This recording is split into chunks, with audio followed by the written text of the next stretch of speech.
Second, we are going to start with item number 3, if you have the agenda in front of you, which is our council retreat 2016 priorities and other projects. We have presenters Lehua Weaver, Jennifer Bruno, who is our deputy director, and Lehua Weaver is our policy analyst, Russell Weeks, who is a policy analyst from the city council staff, as well as Allison Rowland.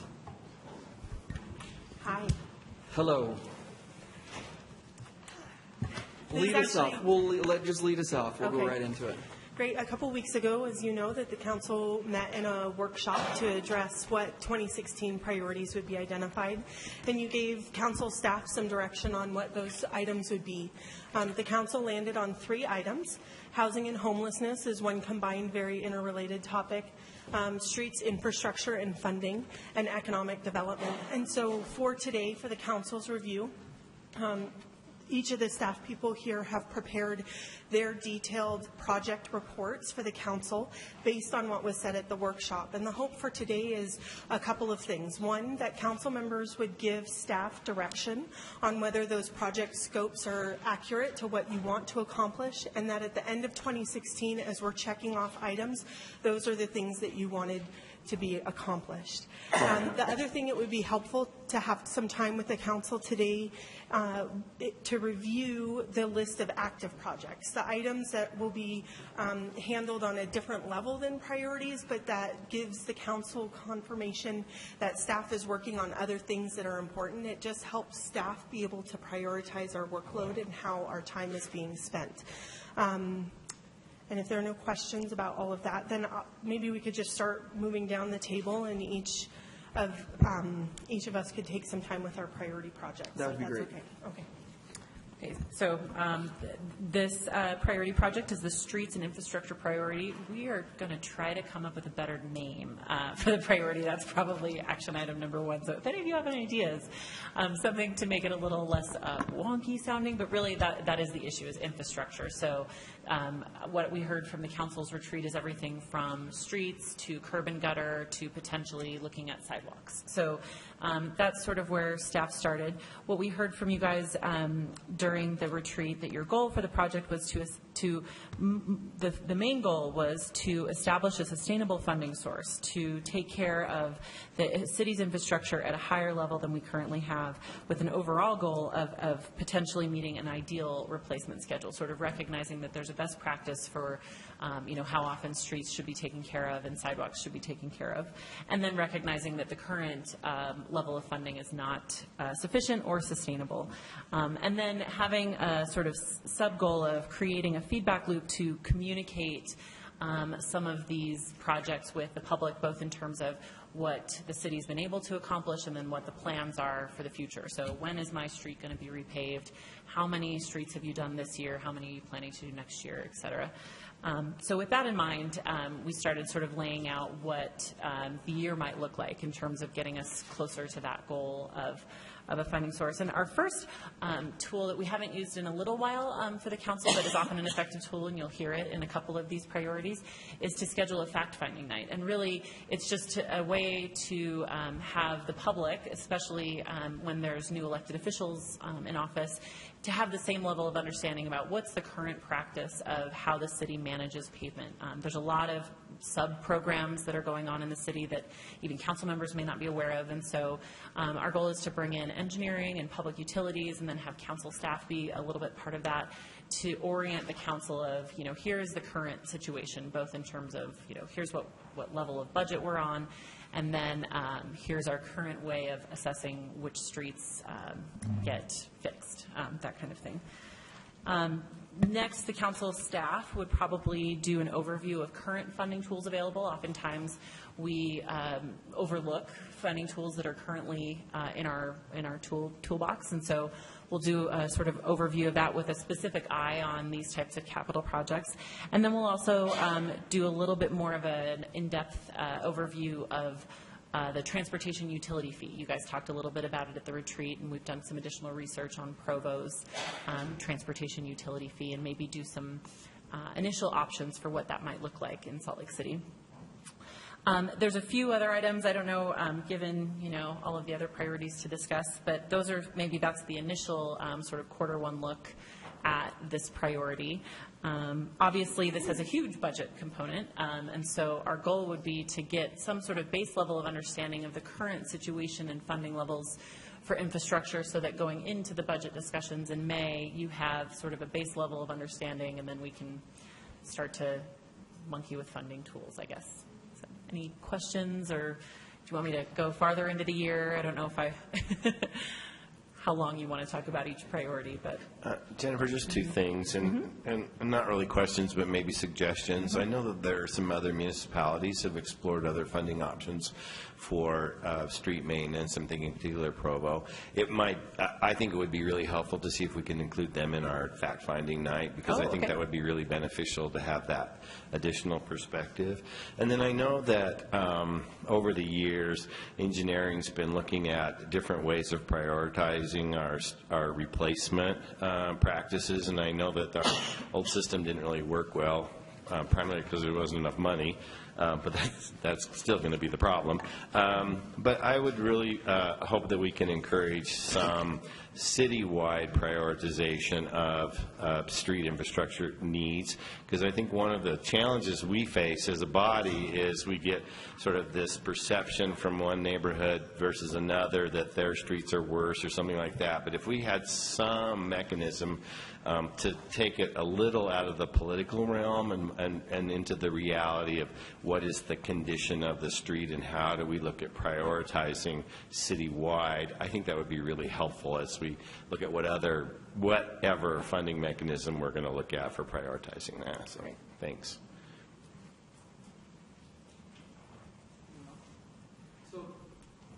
Would it help, Jennifer, if we went to the two policy questions that you have on this streets and infrastructure priority?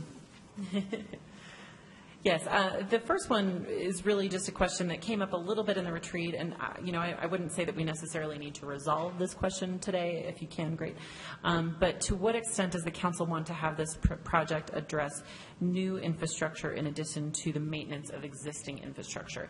And the reason that that's an important thing to figure out is that there's funding tools that can be spent on new, that cannot be spent on maintenance, and then vice versa. So like specifically impact fees cannot be spent on maintenance, but can only be spent on new. And obviously the existing problem is quite large, so anyway. I was going to ask that, how do we answer this question in lieu of impact fees, and that we only have impact fees for streets in a portion of the city? Right. And is that something that, I know that impact fees was a point of ours last year, but is it something that we would be open to considering expanding to the rest of the city if we're going to be allocating this potential new money towards maintenance? And do we want to look at capital money from impact fees again as citywide? And to be clear, if impact fees were collected and spent citywide, they could only be spent on new infrastructure citywide. So It's a little more challenging to find new streets that are needed in the built-out city, but that's been the challenge. So I'm not sure that there's an easy way to answer this question tonight, but I think just maybe more to make the council aware that there's this potential divergence of goals that might have to happen. But under new infrastructure, would that also include things like transportation, analyzing an intersection, and saying that instead of it moving this way, we're going to put some improvements in there? That's not maintenance, is it? It's capital. So the way I understand it is even capacity management is considered maintenance under the impact fees. It's statute. The impact fees statute is pretty narrow in terms of what allowable uses can be spent. Thank you for So reminding me. it's hard to Shirley. find.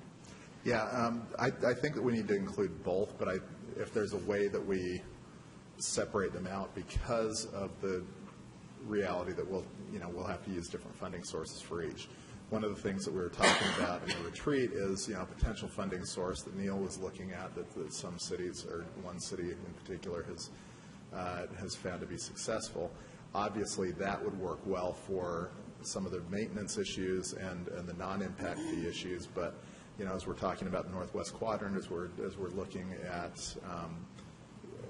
the state's decision to build a prison, we're going to be seeing some need for non-prison related infrastructure in that area that we will be able to use impact fees on. So, but I think that, in the report and as we're looking at it, one's not more important than the other, but I think keeping them separate as a way, I think it'll help us as a council. It'll also help the departments when we do get into the, how do we fund this, where do we pay for it, phase of the planning.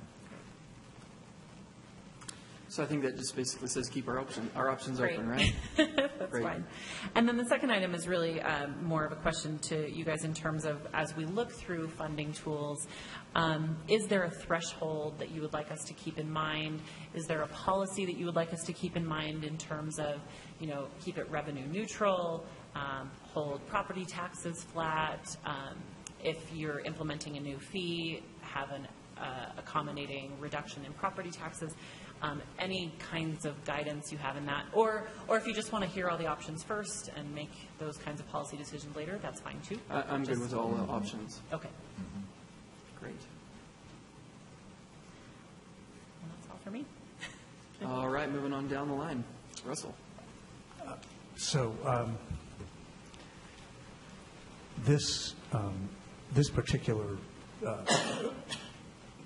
quarterly or project report really aims to do the easy stuff first in the first quarter, and by the first quarter, that means from now until the end of March. And then there are several items that the council could address during the budget season, and then it postpones longer-term issues until after the budget, in the last half of the year, starting about July 1st. And among the easy issues that really the council brought up at its own retreat include, continuing to support any calls for affordable housing on the national level and the state level. And for this reason, one is I believe I emailed the council last week a story about the Seattle mayor calling for a renewal of what Seattle has as a tax on everybody to build homeless shelters. But one of the reasons he does that is because the state of Washington has lost 1/3 of its revenue for affordable housing from the federal government. So given that there are council members who are going to Washington in March, it wouldn't hurt to ask.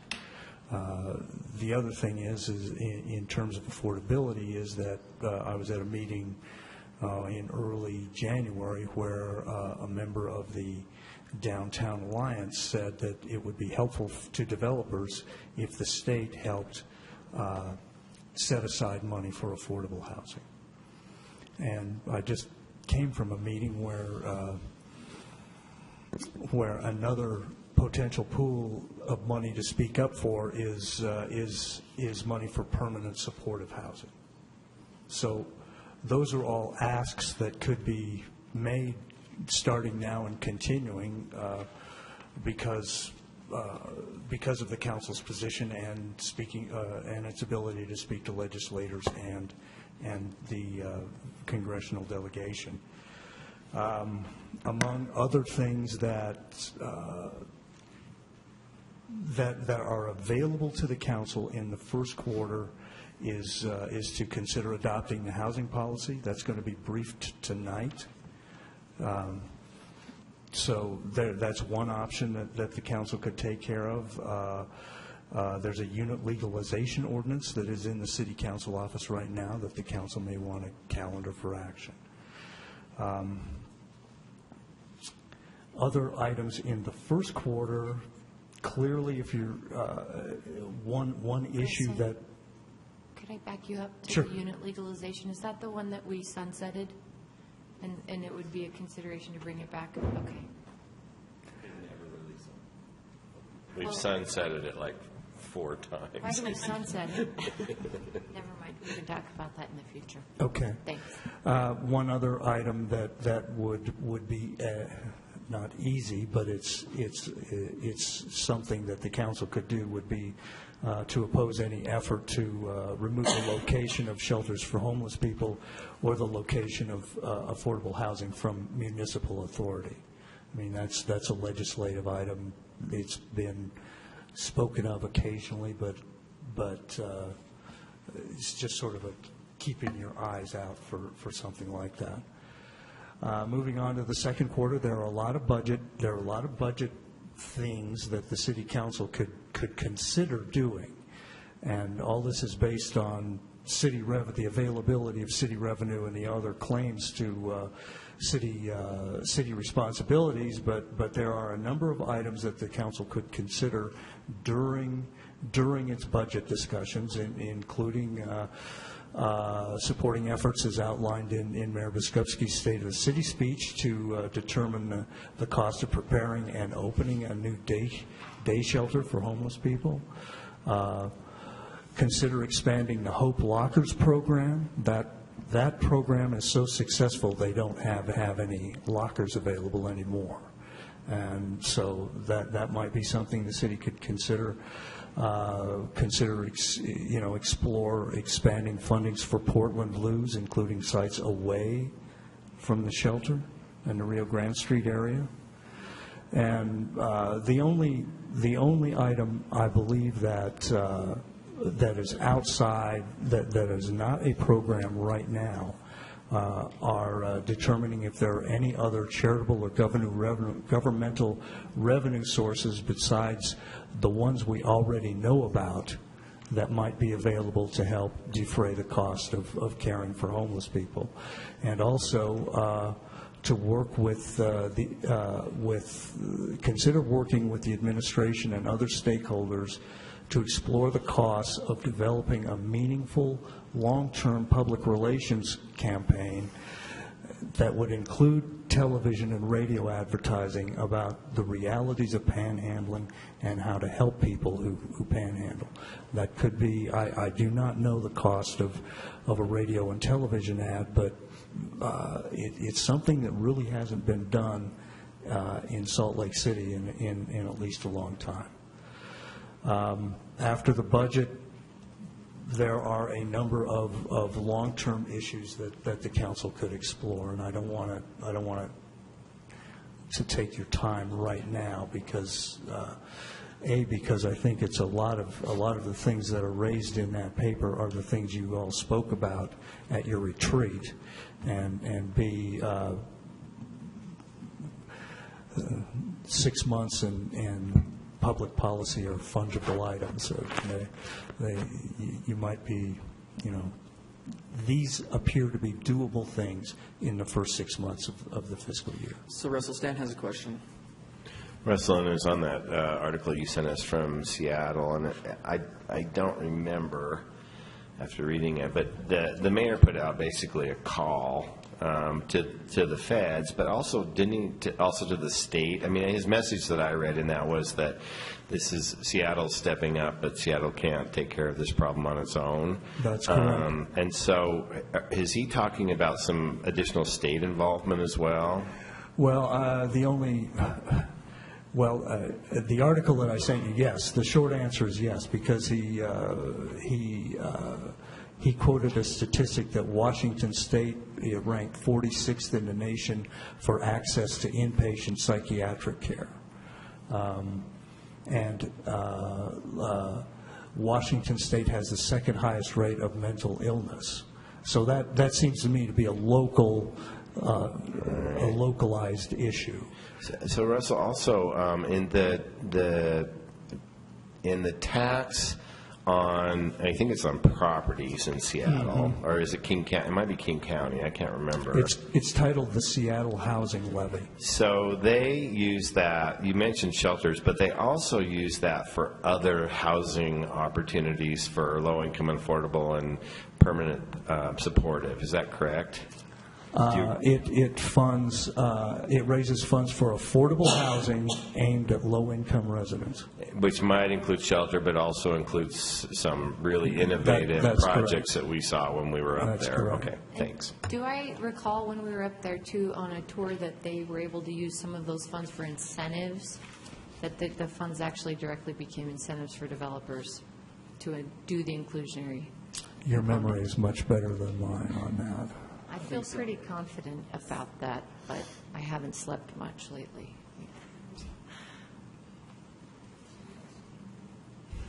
Russell, I was wondering if there was any way that we could incorporate with homelessness and housing as part of the opportunity index as well, to try and bridge that gap with the homelessness and housing.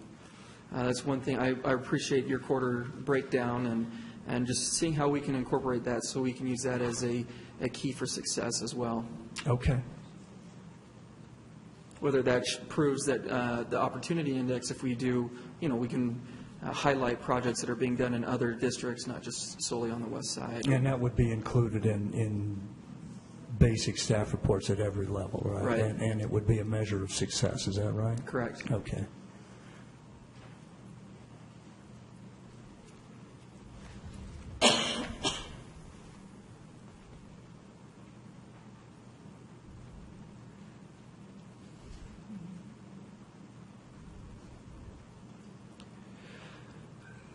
All right, economic development, right? Yes. So building on what we heard at the retreat, as you know, the economic development priority was also a priority last year. And it seems as if the same sort of concerns that council members have heard before from constituents and from businesses continue to hold true, and those are some concerns about city processes in the development, economic development area. We also noted concerns for the policy and vision, constructing a policy and vision that is cohesive, that the city can use in terms of branding and other sorts of recruiting efforts. There were also some important concerns about EDCU's role in recruiting and whether the city needs to explore other options.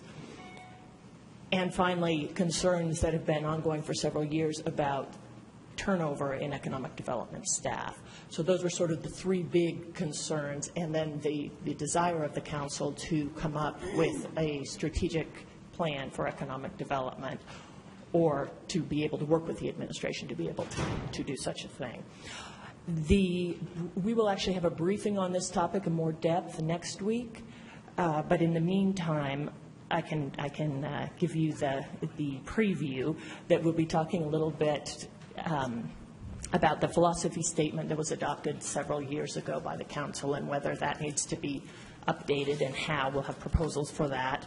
We'll also have recommendations from Enterprise SLC and the 3-Point Pledge, so that you can take a look at what was recommended in those processes, which of course the council was sort of waiting on most of last year to be able to move ahead with their economic development priorities. So, Allison, I think, so the council knows, this is going to be a huge focus for the council. We have got economic development scheduled, I think, for like the next 4 meetings.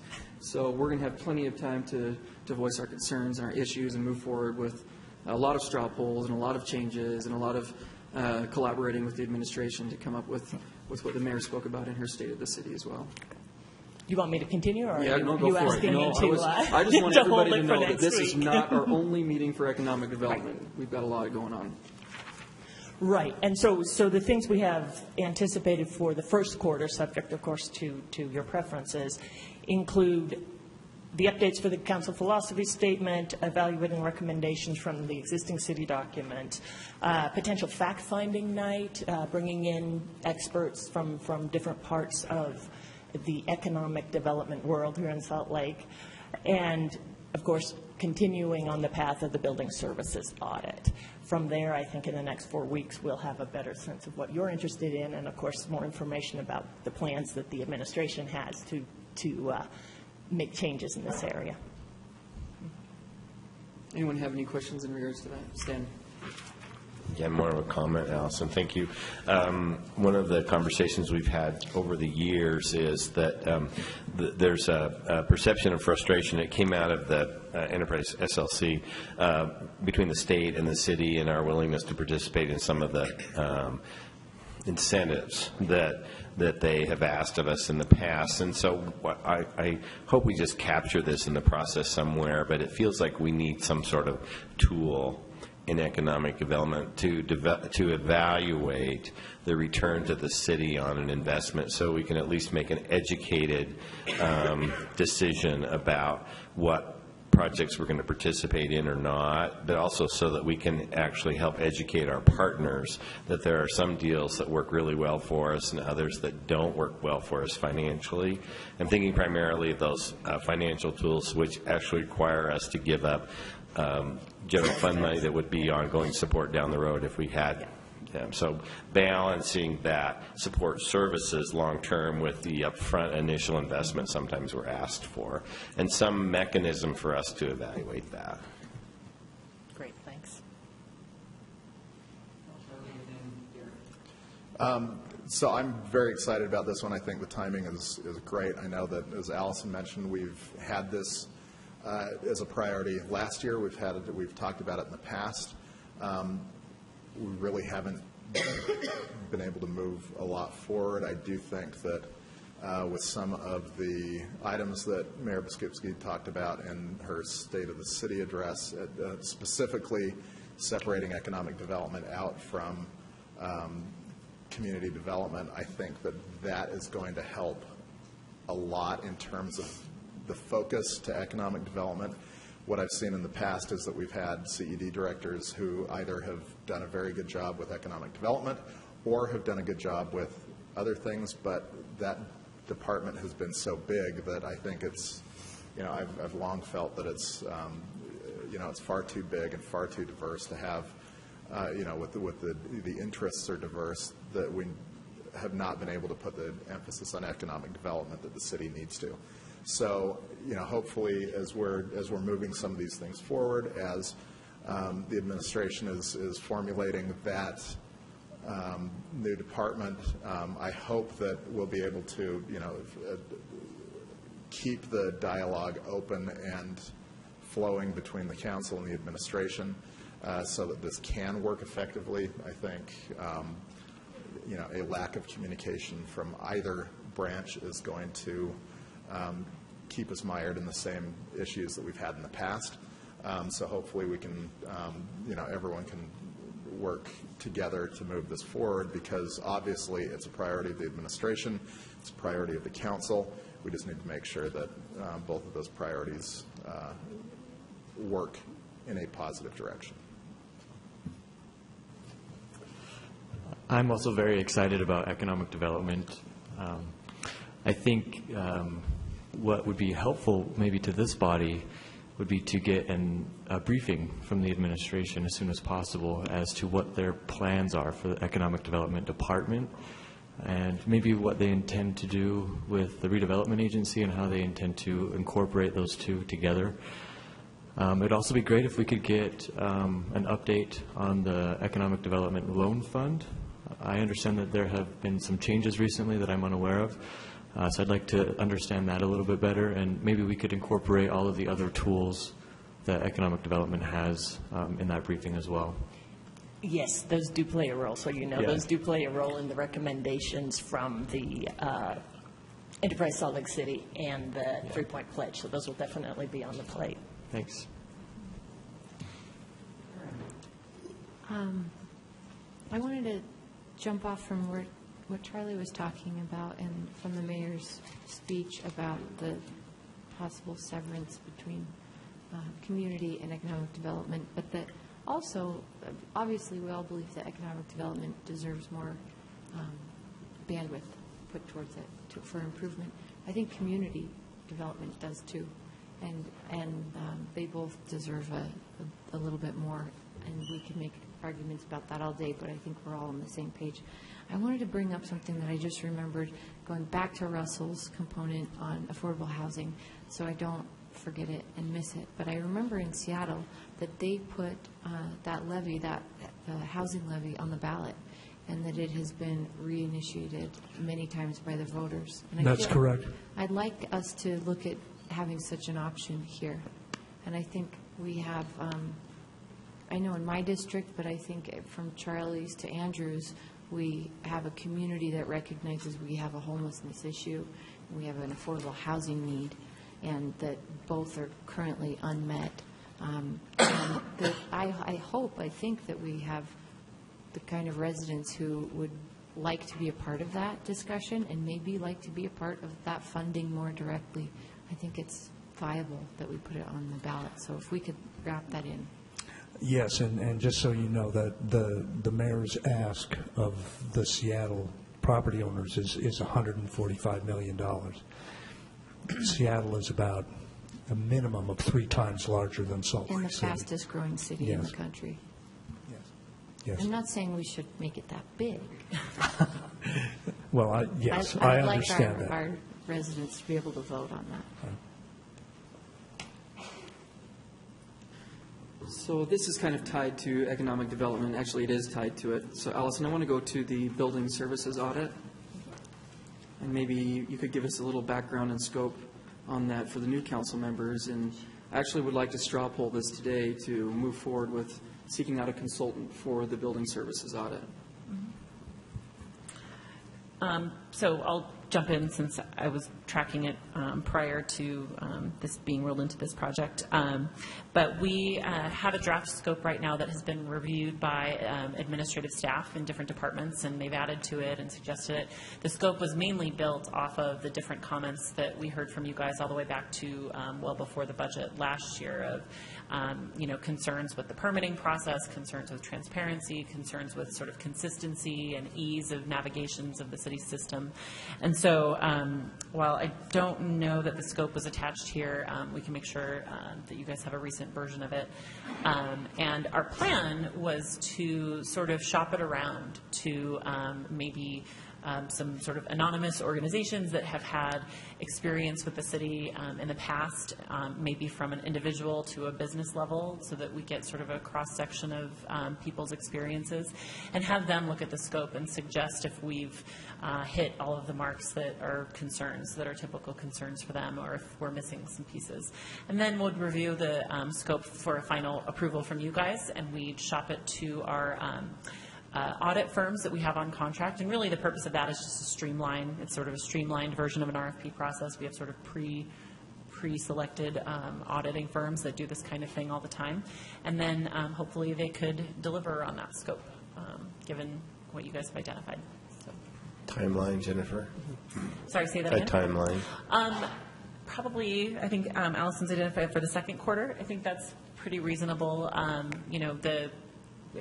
think the interview process is probably the big unknown there. If we get some really great feedback that causes us to want to dive a little deeper, maybe we'd extend that interviewing process. But I would think we could have a scope sort of back to you guys, before the budget. So. And I think that allows time to coordinate with the administration, as they've indicated, a willingness to continue to be a part of that process. So. And I just want to point that out, that we had a meeting with the administration, and they were all in favor of moving forward with this. They think it's a great idea, especially being a key factor for us, one of our priorities, as well as a priority for the administration. They want to streamline processes as well as we do. And I would add that it was the frontline staff that from previous administration that commented on the previous version of the audit scope. So we can absolutely send the updated version of the audit scope around again as well. That would be fantastic. So just a quick straw poll, council members. I just want to make sure we're all on the same page moving forward with the building services audit. Put your thumb up if you're in favor. Okay. That's unanimous. Great. Can I move us on to? Please okay. do. So there are a few more items we just want to present to the council and get feedback if you'd like us to be moving in a different direction, or kind of an informal nod if we're okay to continue along. There were a few other items that the council discussed at your workshop that didn't make it to the level of priority, but staff didn't want to lose track of either because there was significant council interest in those items. And staff's proposal is that we treat those as active projects. The 4 projects would be considering reducing the use, ways to reduce the use of plastic bags, possibly a ban, possibly incentives, just exploring the options that would be involved with that. The second item would be the Critical Communities project that was presented, and that would be working with the administration on options for how that model could be integrated in the normal administrative work, any budget or staffing resources that would be needed for that. And then the last two were issues related to water and watershed protection. Just a continued level of staff monitoring for those issues related to water. And then lastly, the staff use of the Agile project management system. That's still something that on a staff level we intend to use, and that through the priorities and active projects, we would get staff into that system more for reporting and transparency and bringing back information to the council. So if that's, you had brief project scopes for each of those 4 items based on your workshop discussion that were in your packet, and staff will continue moving along those pathways if that's okay with the council. And just a reminder, I probably should have led with this introduction, but from a staff workload perspective, the priorities is really what we consider our highest and most time-consuming work that we're committing to the council members and to your constituents. We would make significant progress throughout the year 2016, whereas the active projects we kind of define a little bit differently, and they're a little bit less time, less attached to a time schedule. And so there's not necessarily a guarantee that the items would be done by the end of the calendar year, but that it's us knowing that as our workload fluctuates, that our time would be devoted to those as time allows. So I just wanted to point that out. If I could, one of the other attachments that you had in your packet was this list of next steps for 2015 projects. And there were various items from the council's work plan last year, both priorities and active projects, that had some pieces that weren't completed yet. And rather than just assuming that those would fall onto an inactive list of sorts, we wanted to bring those back to the council. And I can run through that list fairly quickly and just make sure it's okay. Just go over what the staff recommendation is for those. The first item, we already discussed the building services audit for economic development. Per your straw poll, we wrapped into this year's economic development priority. There were a few ordinance amendments and that had been discussed related to urban forestry, and those had not been briefed and processed by the council yet. And so our recommendation is that we would treat those as an active project that could be still completed in the coming months as they're prepared and transmitted to us, but that we wouldn't let those go just because we didn't get them completed last year. If that's okay to treat that as an active project.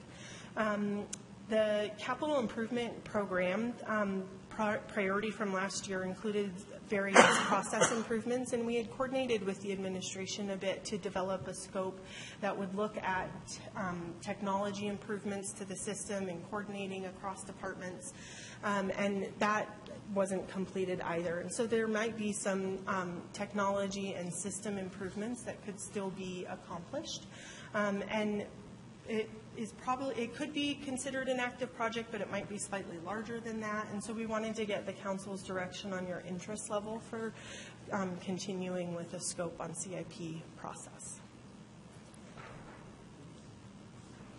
That one, we worked a lot with the previous administration to get this far, and so it should be considered something that would be essential to have the collaboration between both branches in order to move it forward. So it would be something that if the council's interested, it would be something that you would, then the next step would be to speak with the administration to see if they were willing to partner in that. If I could just add, I think there's a nexus too with the next item on this item, which is that there's a unique opportunity in that this year the city would have to redo its CIP 10-year plan and impact fees facilities plan as it considers potentially changing the impact fee schedule. And so there's sort of an opportunity to adjust the process of how departments collaborate in terms of the sort of long-term capital planning. So. Do you want us to give you a little straw poll on that.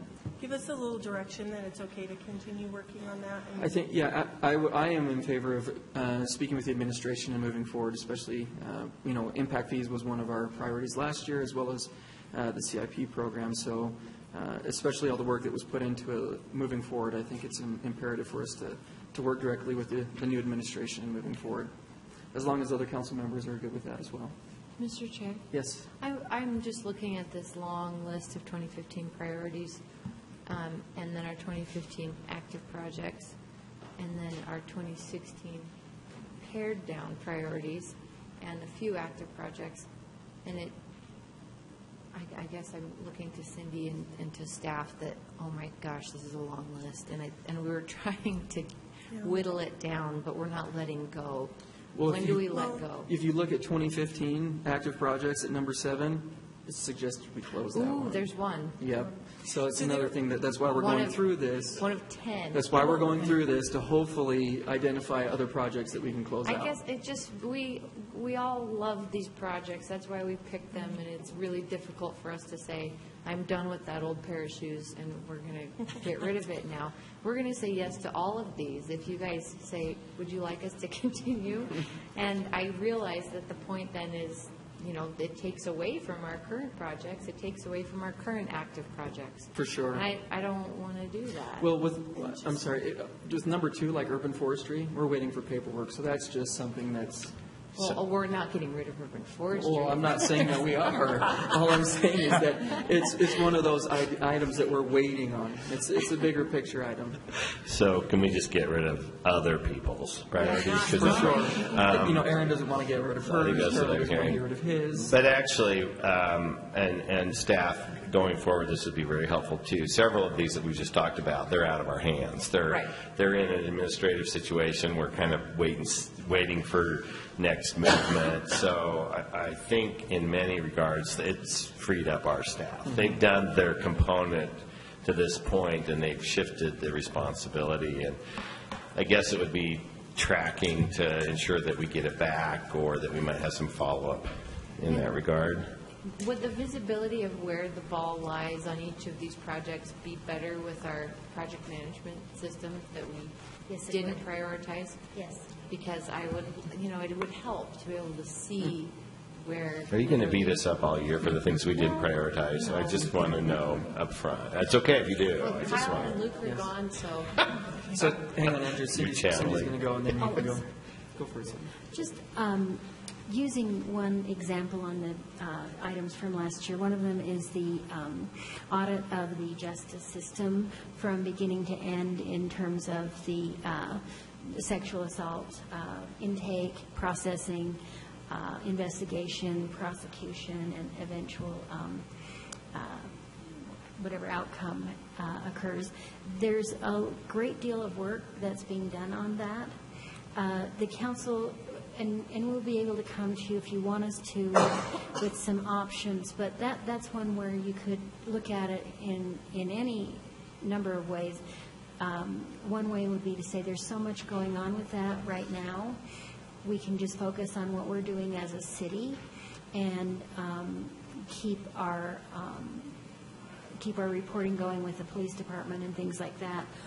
Or you could say, yes, let's go ahead with that audit and not only go ahead at a very base level, or you could say, let's go ahead and get partners from all the stakeholders and make it a really big project with, a great deal of public involvement and things like that. And then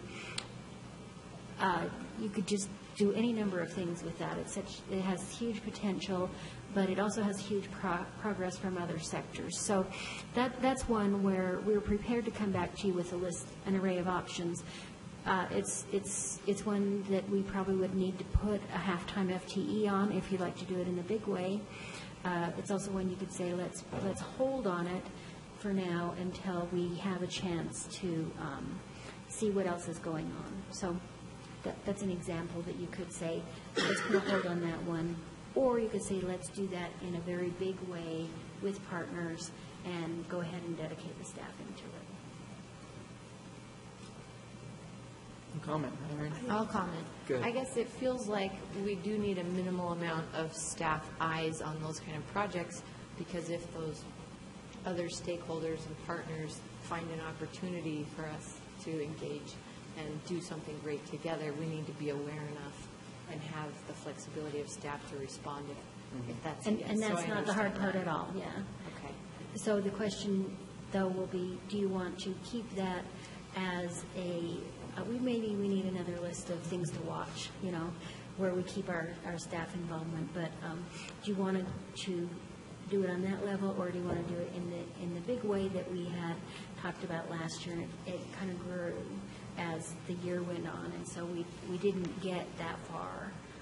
We could go a long ways with it, just, or are you willing to say, let's hold off just a little bit on that one, in the spirit of what you were saying of, It's Too many not fun to projects. say hold off. I know. It's our favorite shoe. Yeah, so, I'll I mean, let it could be a Chair very, say very, hold off very good on sexual assault project. Well, Yeah. well, here's the thing. We've got the sexual assault cases and police use of force that are coming up on a council meeting agenda next week and then the following week.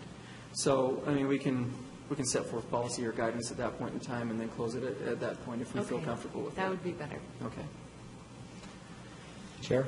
Yes. Chair, I'd like to put a plug in again for the Agile software.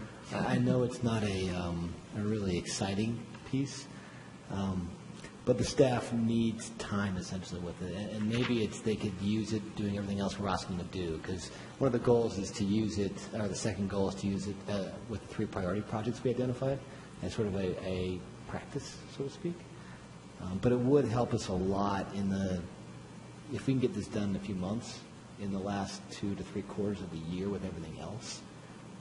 It could pay off big in our efficiency later in the year, but just put a plug out there for it. And Go for it.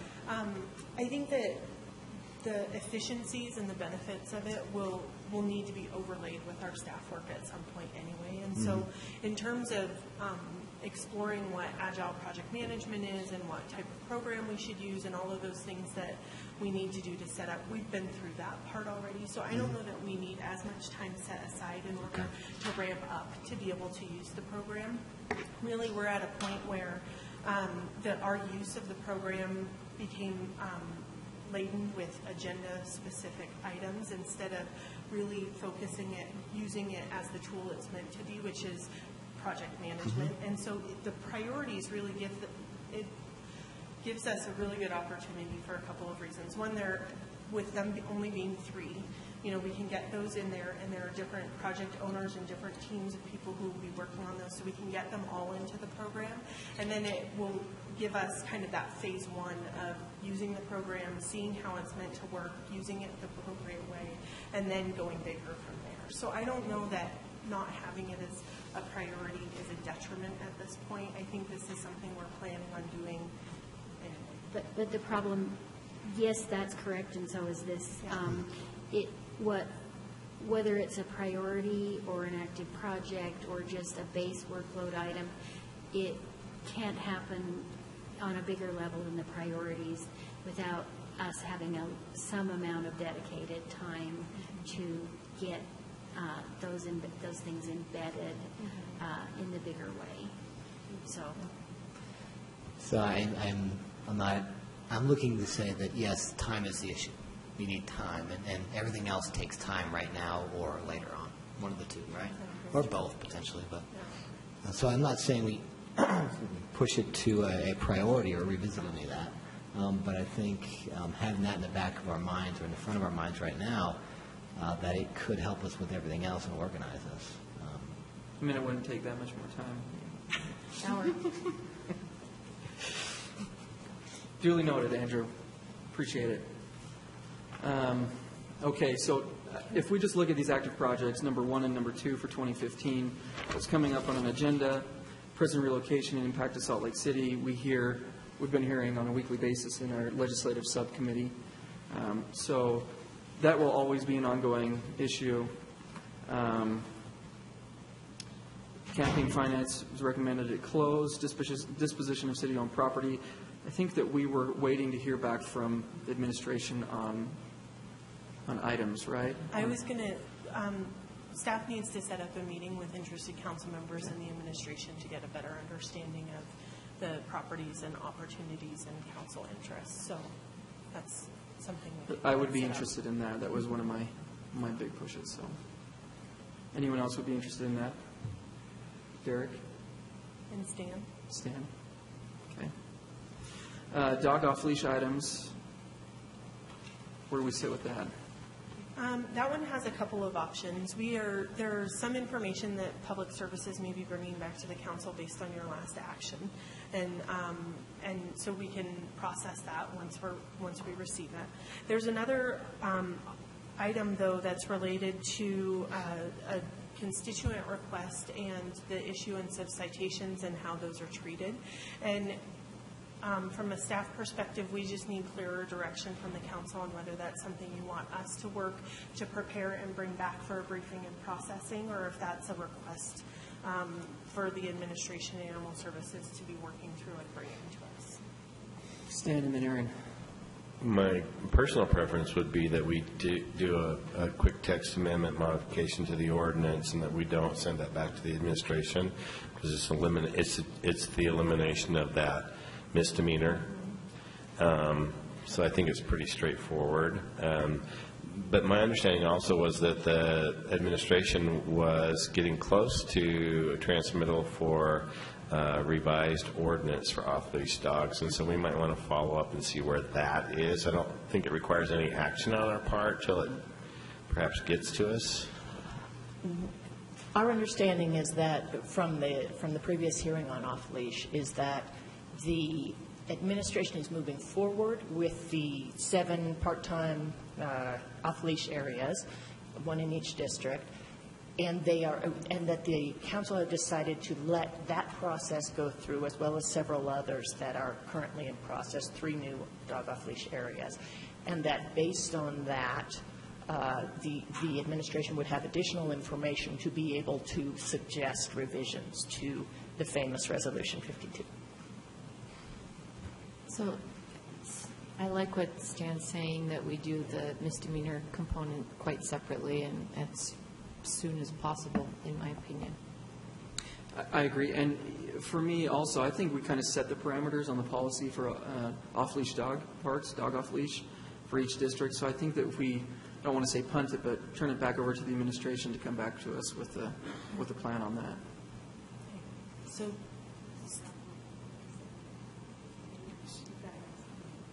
I think we have the most support, but all those who are in favor of redoing the ordinance for the misdemeanor for off-leash dogs, okay, that's unanimous. And turning it over to the admin for the off-leash dog parks in each district? Okay.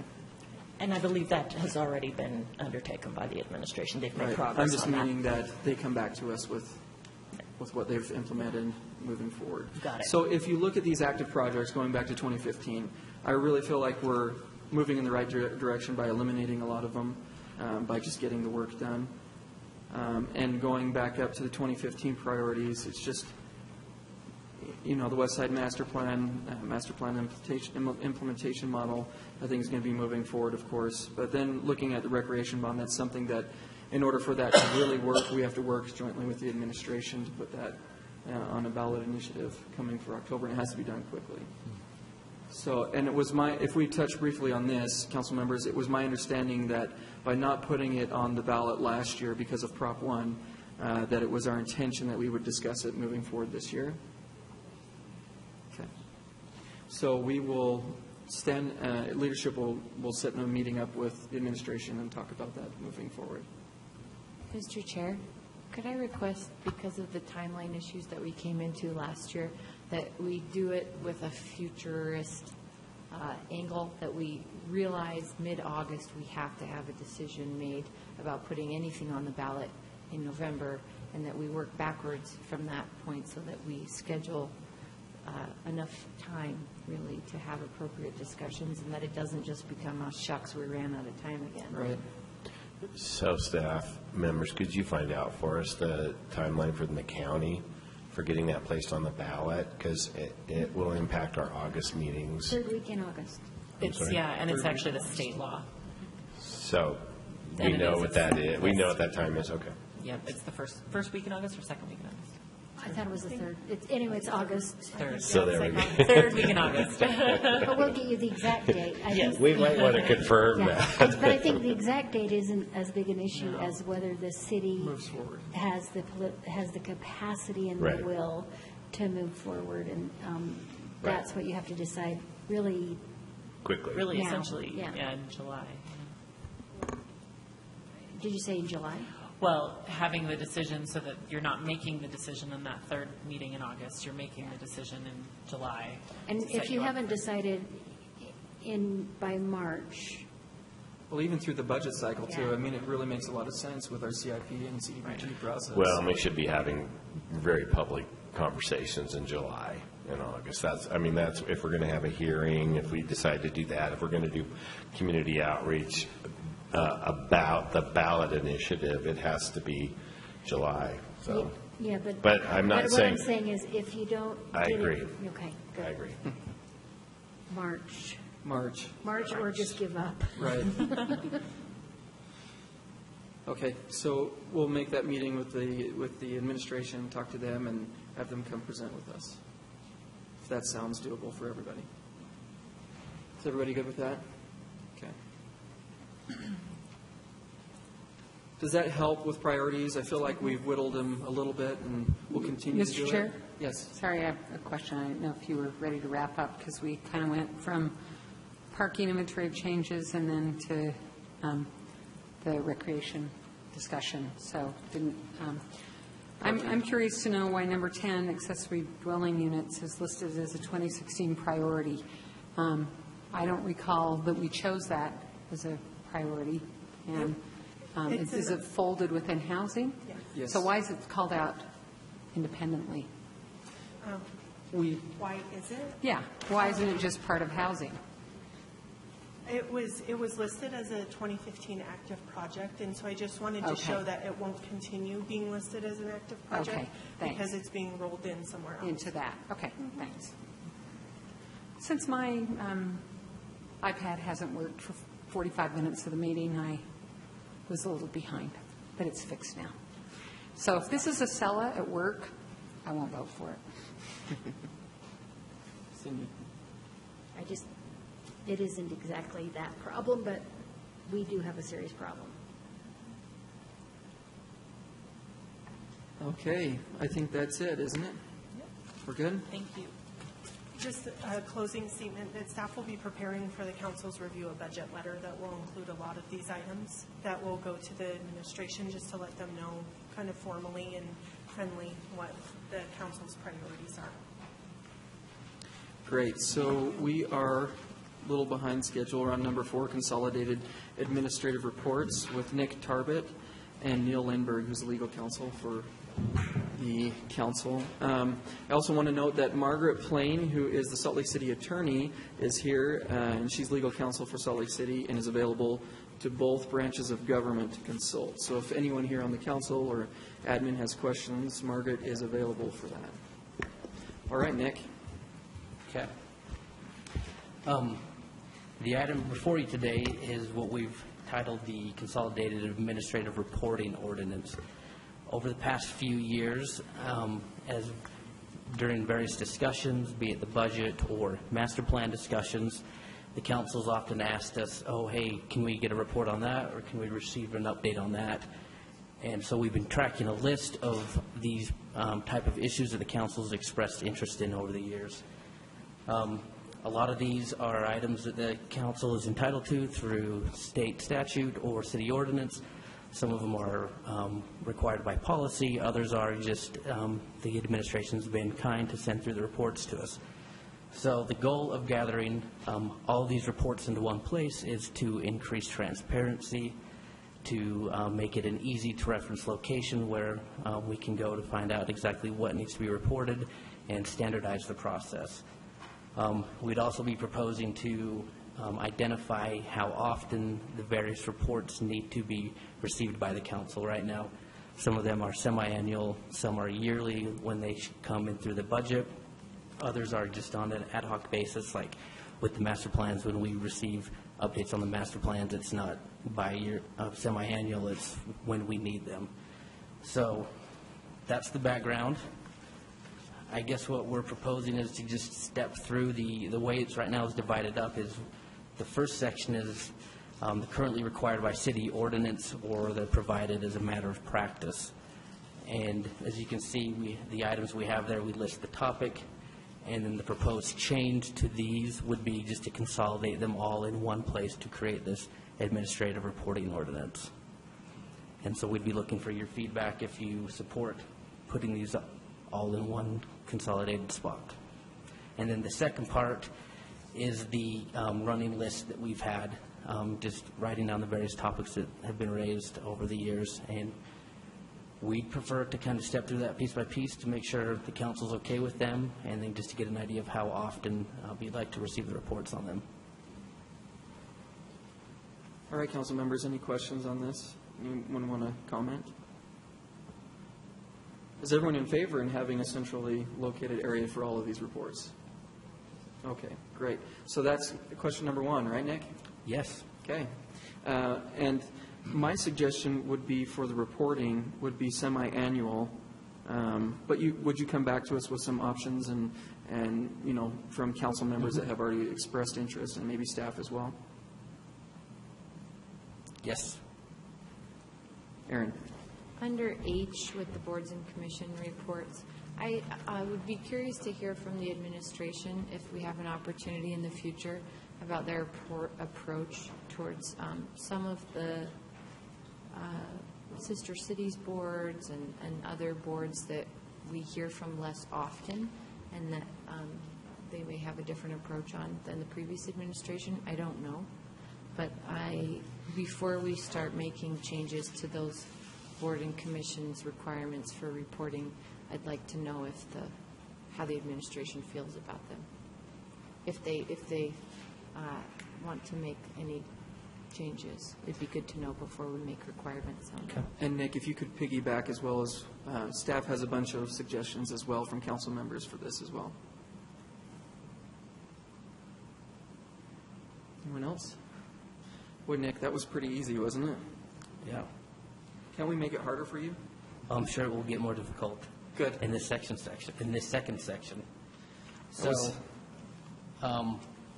this starts on page 3 of the staff report. It's listed item 2. I don't know if you think it's best just for us to step through one by one and to straw poll each one. Yeah, let's do it just to be as clear as possible. Okay. So item 2A, is everybody, I just want to make sure we're all in the same spot so we know. So this is a report on implementation of new projects periodically throughout the year. This kind of came up in the recent years when a significant project would be underway and the council would ask questions about it, and we often wouldn't have the information, so we'd request the information, we'd receive it, and the council said it would be nice if this was more standard, that after a project has been initiated and was going, if we could get some more formal updates to just know how things are going, to see if there's more resources needed, stuff like that. So with the council support, including this in the consolidated reporting ordinance. Okay, does everyone understand what they'd be voting on with straw poll? Those in favor that would like to see this in an ordinance? Okay. And those could be in the form of a written briefing, right? For sure. Doesn't necessarily Yep. need to consume. Okay. And I guess on the timing, would that just be as needed on the reports, or would you prefer? Well, it says here something about the prior budget cycle, so I would think at least once a year we would be filled in on that. Okay. So an annual report. Mm-hmm.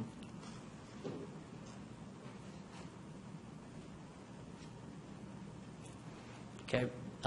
This one, item 2B, is a report on action taken by the administration on legislative actions or intents. So as you know, the council often will adopt or formalize a legislative action or intent for questions, some type of action be taken. And we are just recommending that there be a annual or semi-annual report on the status of those. Not necessarily what has been done, but the administration could just say, yep, we've received this. Sometimes we would receive an update on what has taken place, and sometimes we'd find out that nothing had been had occurred with that yet. Okay. Should we straw poll that one for you, Nick? Cindy? And I may have missed something, but one thing, sometimes the answer is just that they disagree or they misunderstand, but they might also just disagree, and it would help us to even get that information back. All those in favor to have that in the change? Okay. C.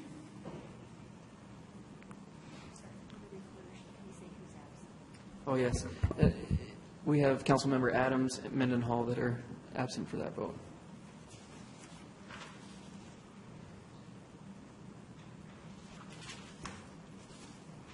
Okay, item C, the paid administrative leave cases. What, I guess the further information we would need from the council is how long would you like them to go before you would request a report on this? So when someone is placed on the paid administrative leave, how many weeks? It's been, we've heard 4 months, we've heard 12 weeks, sometimes 5 weeks. Cindy?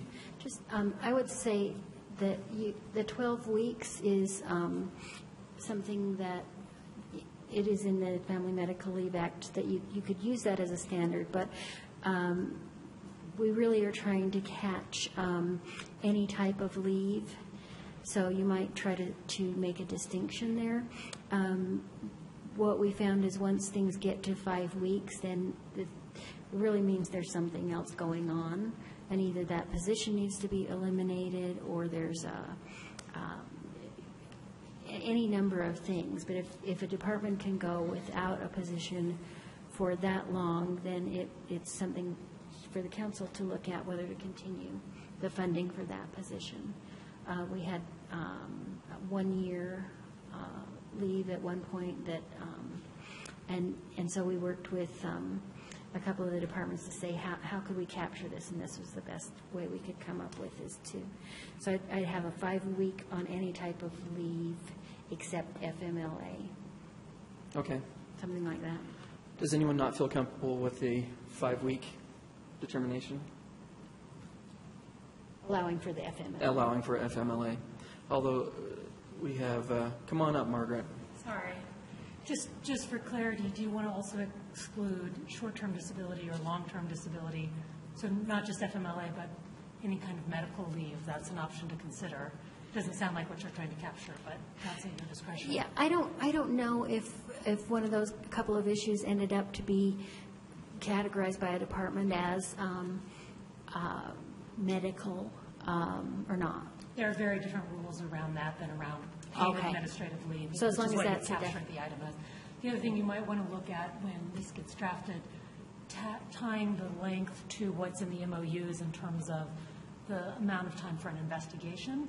I'm sorry, I don't have it at my fingertips. Again, just an idea so you don't straw poll something that you end up revisiting.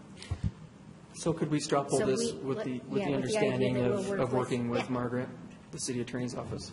Okay. That is, Stan, are you okay?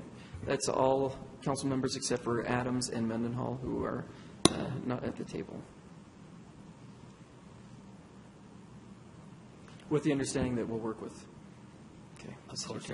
And so I guess we should probably just say that once this is done, Council Neil Lindberg will put this together in ordinance, but we'll work with the administration, the attorney's office to fine tune it and then bring it back to the council for final consideration. Okay, item D, parking ticket status report. Number of tickets issued, collections updated, and other trends that could provide council with feedback on revenue forecasts and enforcement practices. Do we currently receive a report like this? Just during the budget? Basically when we ask. Okay. All those who are in favor of this change? Same It is unanimous with Adams and Mendenhall abstaining or not here. That's a good idea. We have a few more. Are there any objections to any of these changes? Andrew, do you have any? Stan, I don't. I just thought it'd be nice to go through them all, so.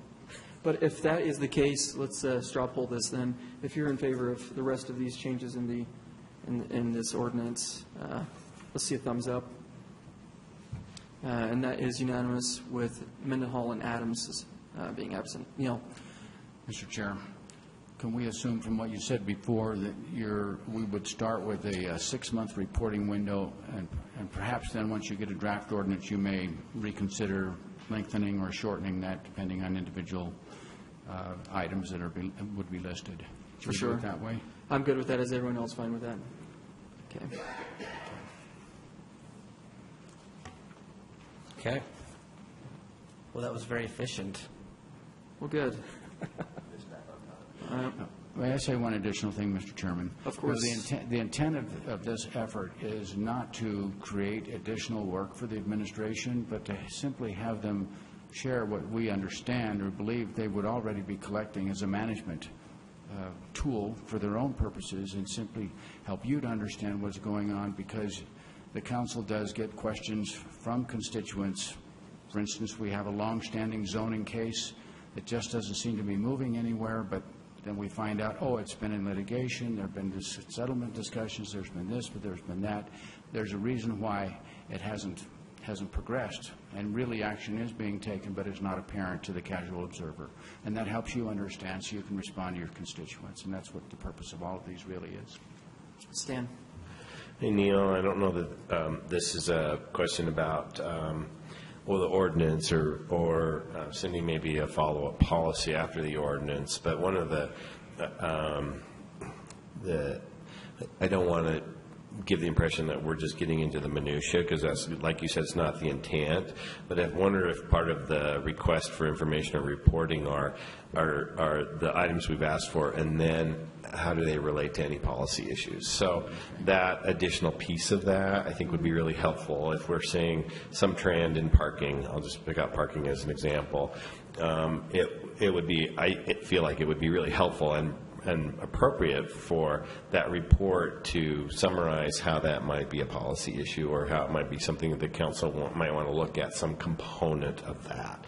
So for me, that's the opportunity we're creating here, is to more frequently put policy issues in front of the council as it relates to some of these really critical items that the city is working on. Is that something in the ordinance? Is that just a policy after the fact, or maybe you and Cindy can work that out? Well, we could add language. I don't think this is an intent to restrict the administration as to what they will tell us, rather than invitation to tell us some things and tell more things to the council if they say, you know, this particular bit of data indicates that the ordinance needs to be adjusted. Right. Or and so it's not working for some reason. Exactly. Or it's really, really working well, and we'd like to see more of this elsewhere. I'm wondering if there's language we want to include in the beginning of the ordinance or somewhere in the ordinance that communicates that message. Yeah. That's exactly what we're trying to do. Yeah, we can add an intent provision. Yeah. Okay. Thanks. Can I? Please, Cindy, go for Just it. two quick things based on what Councilmember Penfold said. We could also, as part of this, we don't have to put it in the ordinance, but in our follow-up work for you, we can quickly note on each of the requests what the policy and budget reason is for asking for it. And if we go through this list and there's one that we can't really easily identify, then there's really no sense asking for it. The other thing is, and I think they're all okay, but you never know. And the other thing is that we can work with the administration if they say, well, what you've asked for is really something that we couldn't provide without a lot of work, but we have this other thing that gets you the same type of information. We may come back to you guys with some of those type of things, because I think what we want is to make it as easy as possible. It's not. Well, Cindy, I also imagine that there may be some of these where sister cities, for example, let's say there may be somewhere they say it's really difficult for us to provide this information without additional staff support or some funding for staff support. So that would be relevant information as well. So I don't have the expectation that all of these are going to be sort of equivalent level of staffing resources, and we'll see really different types of reports, but knowing if there's a sense that we've understaffed a board or a committee, for example, might be really good information for us to have.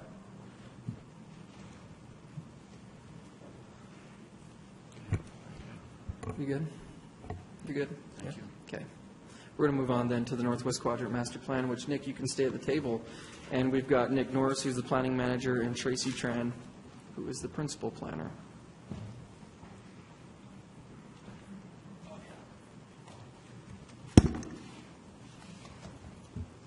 All right, Nick. You going to lead us out on this?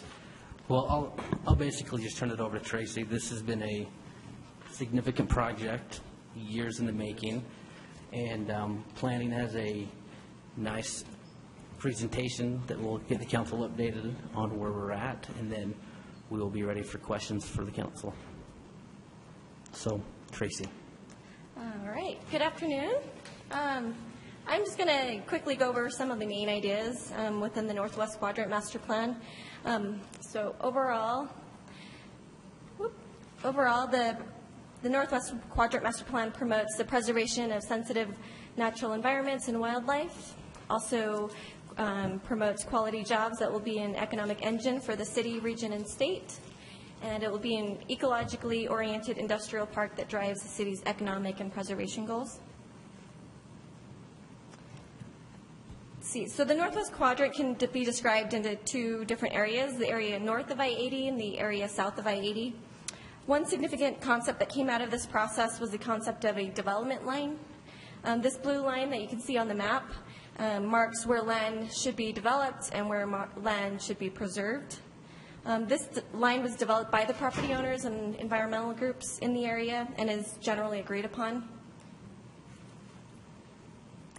So the plan basically restricts any sort of development within the natural areas, which is shown in the green.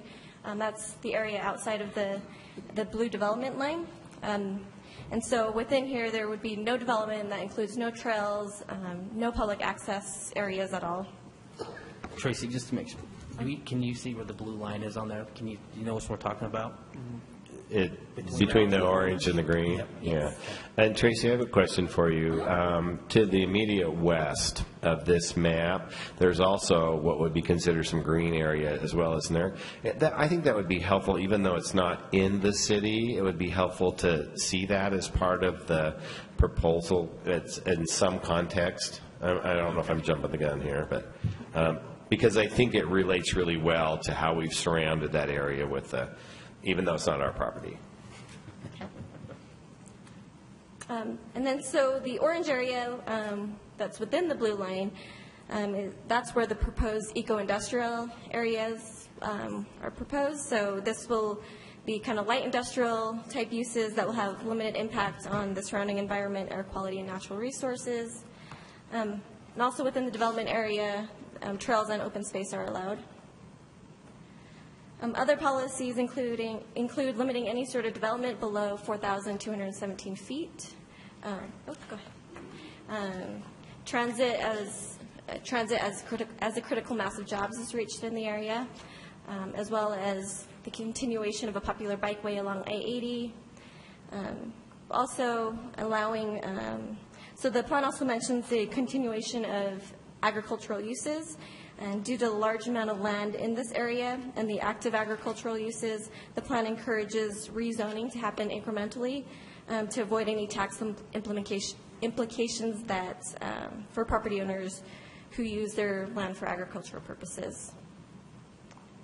And then south of I-80, it basically just maintains the existing uses of the area, and it encourages development to occur south of I-80 first, near existing infrastructure. It also talks about improving the infrastructure south of I-80 and supporting developed recreation uses near SR 201. That's just kind of a brief overview. And Nick, did you want to add anything? We can. Perfect. and we can take any questions. I like that. Questions? Stan? On the bike lane, and I know you've looked at this connector out to the marina and the sort of the bike population that uses that. Did you make any determinations as to whether that bike lane should be separated or incorporated into new constructed roadways? And I know there's feelings sort of on both sides of that. Yeah, so the plan calls for it to serve both the recreational cyclists, so that, for those that don't know, that route is highly used by the more kind of serious cyclists, the people, the teams, and things like that. And so it's because it's a place where they can go fast. They don't need to worry about traffic and other, slower cyclists and the more kind of, the type of recreationists you may see on like the Jordan River Parkway.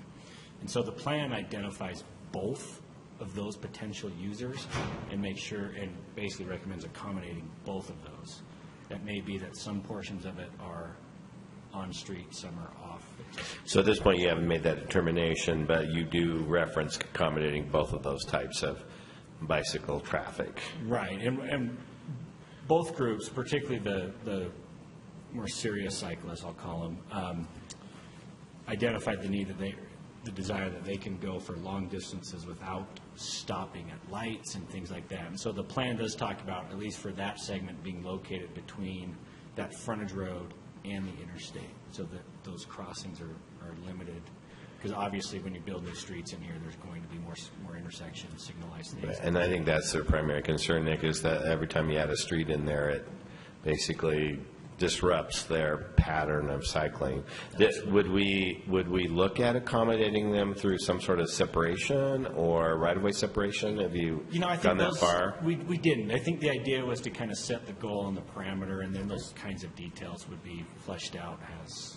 Is that something that after this process would get bumped to the Bicycle Advisory Committee or something like that? How do you imagine that? Certainly, obviously that would be something that the Transportation Division would work on quite heavily. I know that route is also identified in the Bike and Ped Master Plan. So my concern would be that we capture in the master plan an insurance that we're going to address that. So I think that's an appropriate level for a master plan, but we might also, I don't know how you're calling out next sort of steps in that process, but we might want to look at a way to call that out or some way to refer that. And I have the same sort of questions and concern about access to the wetlands area, and I know there's a little debate going on about whether you allow access or where you restrict access. So did you address that in the plan? Yeah, so the Northwest Quadrant Master Plan says anything that's within those determined natural areas would prohibit any type of trail or development or bikeway. So tell me how you explored possible interpretation in that area, even if it's on a limited basis. Did you look at that at all? We did, and we really kind of relied on those groups that manage particularly those natural areas and the preserves out there. And when it comes to interpretive, let's make sure I'm getting. I think you're heading the right direction. The interpretive and more educational and experience that people may be able to have. Just to the west of the Inland Sea Shorebird Reserve, which is that western edge of the city, on the outside of the city, they actually have a place where that exists. Okay. The name escapes me right now. It's the Kennecott. No, the Kennecott is the area. Inland Seashore Shorebird Reserve. Right. Directly west of that is, remember the name of it? The Lee Creek? Lee Creek, the Lee Creek Reserve, which actually has public access through it, and so that's kind of a more interpretive. Is that the one by the gun range? No. Okay. It's in between. It's in between the lake and the Kennecott property. And the Kennecott property. And then the plan also talks about, I don't know if you can bring that future land use map up, but you can see kind of the lighter green lines that go through the orange area. Those are playas and wetlands and things as well. And so that's where the plan says it's appropriate for those types of things to happen. Okay. So, again, my concern that we address is that there's going to be pressure for people to go out to do some interpretation in that area, because we are designating that basically wetlands and bird watching area, even though I know that conflicts with the airport's plan. But I just want to make sure that we reference accommodating that in the appropriate location, because it's one thing to say no trails through that area, and it's another thing to do something like they did out on Legacy, where there's one area where they have a little boardwalk and a lake. And so having some accommodation to manage that pressure, I think, is going to be important, because otherwise we'll see social trails and all kinds of activity out there that we didn't accommodate. Right. Thanks. Mr. Chair, I'd Thank actually you. like to follow up on that, because I think Stan brings up a very, very good point. And I was going to raise the same question, I think. So when we're talking about the green area, to the area just north of the blue line, who owns that? Is it public? Is it private? Most of it is there a mix? It's mostly private. I think the city owns some of the property further east. Yeah, so it is, with the exception of the eastern edge of it, it's all private land. Okay. So how far east? I mean, where would you say, like right about pretty much in that little area right by the airport? Yeah, Okay. and that's all essentially limited access already because of the airport security and things like that. Okay. All right, that was my question. I was going to, because I do think that if there is public land, oftentimes it's better to provide some very controlled access, non-motorized, but just trail access, because I think there's always going to be pressure not to preserve, and I think sometimes if you provide access to something that you are preserving, it gives the public an appreciation for what exactly it is. And to Stan's point, trails will be formed. People are going to go out there regardless. We can't control what's happening other than saying that you can't build, but we can't control access on private property. But I think on public property, even if we're trying to preserve, having some controlled access, I think, is important. Now, for the small area that you're talking about, that may not be the case. So I think, I'm okay with what we're talking. But I think, anytime we're doing master planning or anything else, and we're talking about, preserving areas, keeping people away from certain things doesn't work. That's what we're seeing it in Wasatch Hollow. We're seeing, we saw it at Parley's Historic Nature Park, and I think we're going to see it, to an extent here, probably lesser so because there's a lot of private property. But, having controlled access, I think, is really critical. Yeah, I think another thing to consider, too, is that when it comes to future roadways and things like that, the plan actually suggests that no roadways be used as barriers and separations between those natural areas, so that when somebody comes in and actually plats property, there would be private property along, that may be developed, but it would be along that blue line as well, instead of having a street there, because if you put a street there, then you're right. Well, and again, just to be clear, my point isn't about motorized access or roads and things like that. It's just, I'm just saying, sometimes trails and walking trails in particular are good. And that's in the plan because of what the people who manage the birds wanted, right? And so they recognize that even if there's a road, people are going to park and start walking in. And so that was one of the things they were trying to address. Thank you. As a continuation of this, did we provide any consideration for the possibility that this may convert to public property or to some other type of property? Because I can imagine right now a land developer donating a significant portion of this property to get it basically off the tax rolls, but to the Nature Conservancy or to some organization that could bank it, very much like Farmington Bay. And so I just think we need to consider that as well, that this may not always be private property, that this may be some version of public access. So we might want to just consider that. It's all below the no-build elevation. Is that correct? Yes. And if that were to happen, I think having limited access to Stan's point is, I don't want to permanently close the door to that. if there is a land transfer and it becomes public.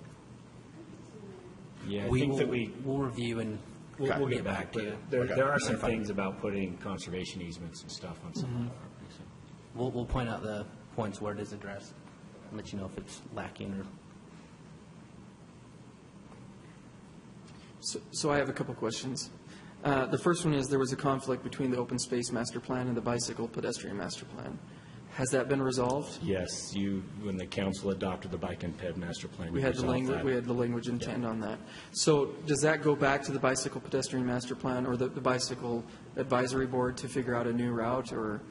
No, those routes were primarily in that green area, and so my understanding is that the direction that the council did is you just pulled those out of the bike and ped, those trails off of the maps in the bike and ped master plan.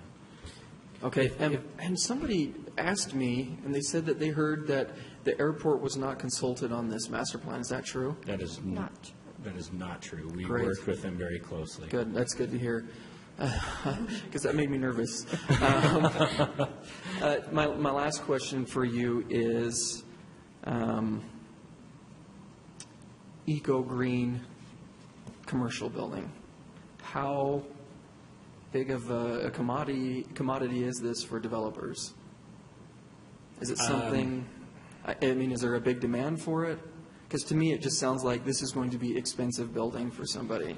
Well, first off, it's going to be expensive building regardless of any sort of zoning requirements or design requirements maybe in there, simply because of the nature of the land. But what we were primarily focused at was ways to limit the impact that future development would have, particularly on those sensitive lands, the wetlands, the natural area, et cetera. And so that entails is a number of different things. Some can be addressed and should be addressed through zoning and the development regulations. So these are things like making sure that, if you're next to a wetland or something, that you're not using glass that is easily seen through, so it limits the bird strikes and bird deaths and things like that. So there's a whole bunch of bird-friendly design guidelines that a number of places are using, and things like that. The other part of it is making sure that the buildings have the possibility of being, energy efficient and capable of even producing their own energy, and not making sure that zoning isn't prohibiting that from happening. So those are the types of things that we're looking at. Here comes Nora Shepard, our planning director. I think that what's envisioned is that this industrial would really be a new paradigm that would be really marketable. And there are people, we had a response to our plan by an engineer who says that, they've been looking for something like this in Salt Lake and they think it's a great idea. And there are other places in the country that have done it on sort of a smaller scale. But what we would like to do is sort of create a model that can be used other places as well once we adopt it. And it's something that's a little bit different and might cater more toward the sustainability end of manufacturing and industrial uses, but it doesn't have to. And I think there are opportunities for things like trying to have, energy shared amongst the different tenants and storm drainage connected, and, there are really some opportunities to create a new kind of model for industrial manufacturing development. And we've been working with sustainability, and there's also an eco-district concept, and they're really excited about that as well in this area. So we're trying to create the potential for a different product. But there are no requirements currently set for this. No. It's just all there is in the code is, in the plan, is to say this is what our vision is. And when we go through the zoning, then we'll start talking about all of those things in more detail. So you'll as have a chance. as you imagine that, is it both sides of the freeway, or is it primarily in that orange area of In the orange area. Okay. And maybe it's just a piece of the orange area. So it could be opportunities maybe along the wetlands fronted properties that might be, okay. You mentioned wastewater, and so I'd be really interested in mechanisms that allow people to innovative wastewater, especially where we're right next to a migratory area or a wetlands area. There might be some really interesting opportunities for creating additional wetland space around wastewater mitigation. Yeah, the back of the plan includes a couple of development guidelines that address that very thing. So it's landscaping, stormwater, air quality, et cetera. And solar panels, this is a really good place out there for, solar panels, so that will be part of it as well. Mr. Chair? Yeah. This is an exciting idea, I think, and manufacturing and industrial is sort of perfect for it because of the lack of fenestration on those buildings. I once worked in a building adjacent to the old landfill at the end of Harold Gaddy Road, which had some office space up front, and I was the go-to for the birds that would collide with the windows, and it was tragic every single day. And I'm also thinking I handed Cindy Gust a few weeks ago an article I took out of a magazine. There was an interview with a wildlife biologist, but she was particularly about birds. She was employed at the airport in San Francisco, I want to say, along the migratory route in that area, and worked, she was a city employee, I believe, but I said, we should look at whether or not there's a need for this and that kind of expertise to collaborate with the kind of development we're looking at. So I could just put that out there. They pretty much wrote the book on bird-compatible stuff, so, that's a really, really good point.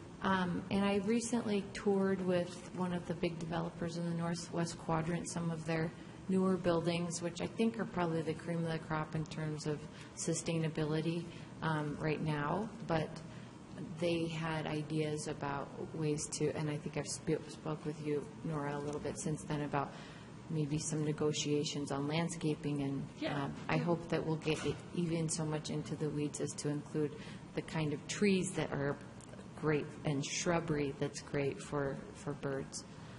Thanks, Tracy Aviary, for coming to my community council meeting last week. I learned that. But I wanted to ask you, in here it talks about the continuation of agricultural uses, but I don't see any on the map. Am I missing it, or are they so small? It's really detailed actually in the plan. When it talks about those areas, the natural areas and stuff, it's one of those ongoing uses that both those people who are grazing out there and the groups that manage the natural areas have a very solid working relationship.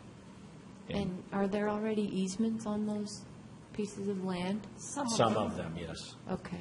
But there are some that are in family, the property's been in families forever, and it's been ag and in greenbelt, so they pay that level of tax.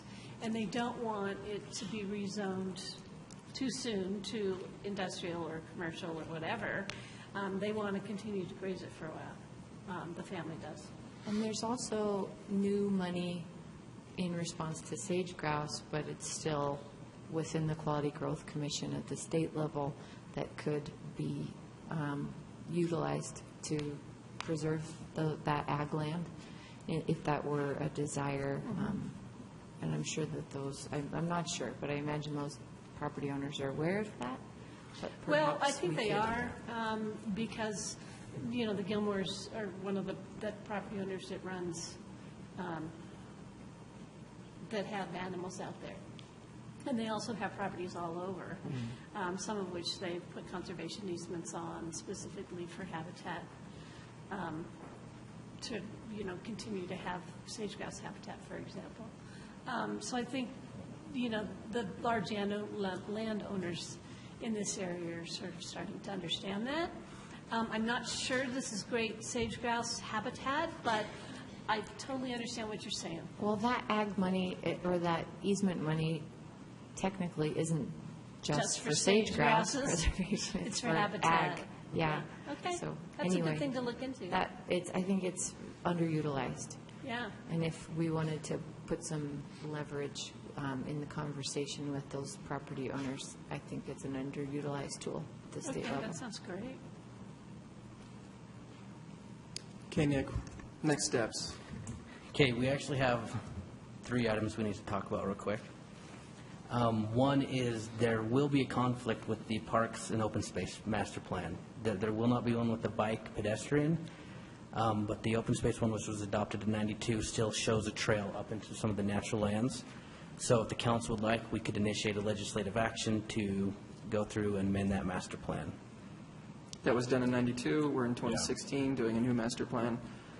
Yeah. So let's do a quick straw poll. Everyone that's in favor of doing that. Everyone's here and it's unanimous. So. Okay. Secondly, Attachment A, after the Planning Commission forwarded the recommendation, Transportation received some more feedback and forwarded that to planning staff. It is in track change format, shows you what's being recommended. If the council supports including that, we can, if you'd show support for that, we could just have it included. And Stan, that point, I think it's the 3rd bullet point, may speak to some of your questions about the bike trail headed out west. But if you're supportive of that, we could straw poll it to include it. I guess we don't necessarily have to do it right now. I could send it as an email and follow up with you. Or I'm trying to find it in here as well. Page 89 is what it says on my printout. What's the packet page? Packet page 89.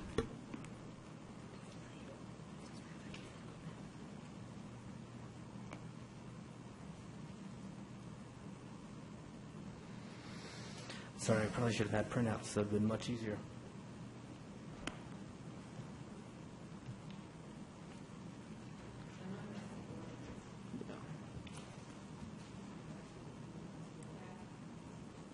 It's attachment C1.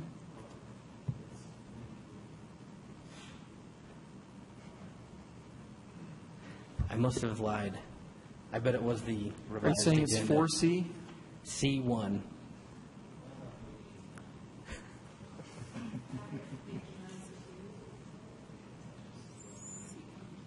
Oh. C1. Okay. I'm at C1. Okay. Now, what's your question? Do you You want these proposed changes yeah, from the these- Transportation Department? Yep. Yeah.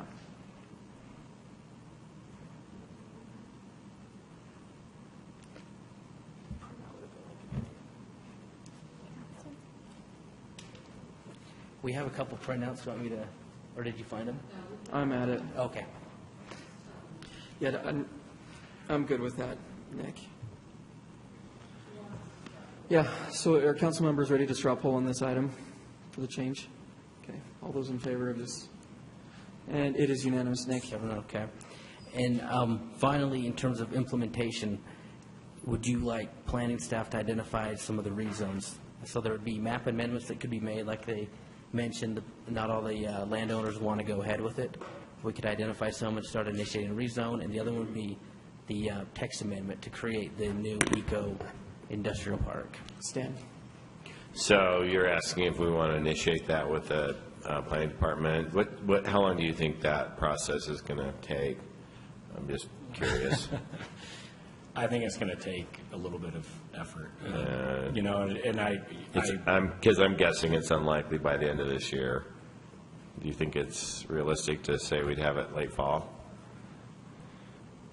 I'm just looking. I'm not trying to pin you down, Nick. I'm really just looking for. Yeah, I'm trying to weigh everything else that we have going on and the timing and where it fits into that and what resources we have. And I think that I think fall would be very, very optimistic. So maybe we could do a update of status in the fall, because I know that there's going to be some issues that come up through this process that I would sure like to be up to speed with as you become aware of them. So if we could move forward with that intent to schedule something in the mid to late fall for an update of where things are and the progress you've made at that point. And who knows, maybe you'll be ready, Nick. Maybe. Okay. Plus, there's a lot of stuff going up at the legislature that might have an impact on this. I think that's going to obviously have some sort of impact on this. So, Mr. Chair, I'm good with initiating a review of the zoning for the, once we do the adoption of the master plan. That sounds good. I'm good with that, too. Everyone else?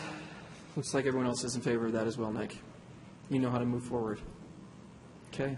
So the public hearing is being set for March 1? Yes, for March 1st, so that's a month out. Is there any additional public outreach that you'd like to do?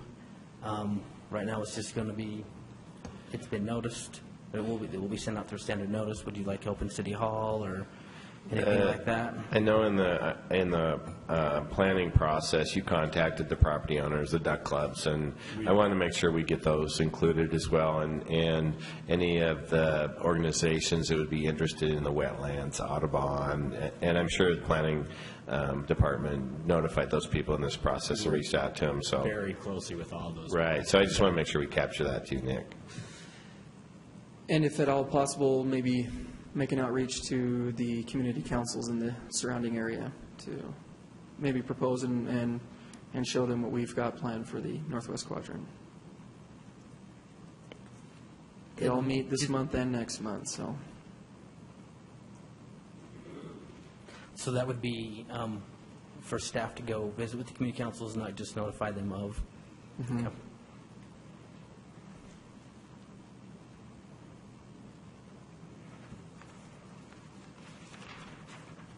Okay. Okay. Thanks, Nick. We are at our tentative break, and we're ahead of schedule. We're scheduled to come back at 4:25. The break is scheduled for 15 minutes. We'll be back at 4:25. It's citywide housing policy, but can we start before, even though? Okay. It's only the start of the meeting that applies. There's language throughout the rest of the agenda talking about tentative times and that times change. So it's just the starting time of the work session that's covered by law. Let's come back at 4:10. We have 15 minutes. So we're on break for 10 minutes. Thanks.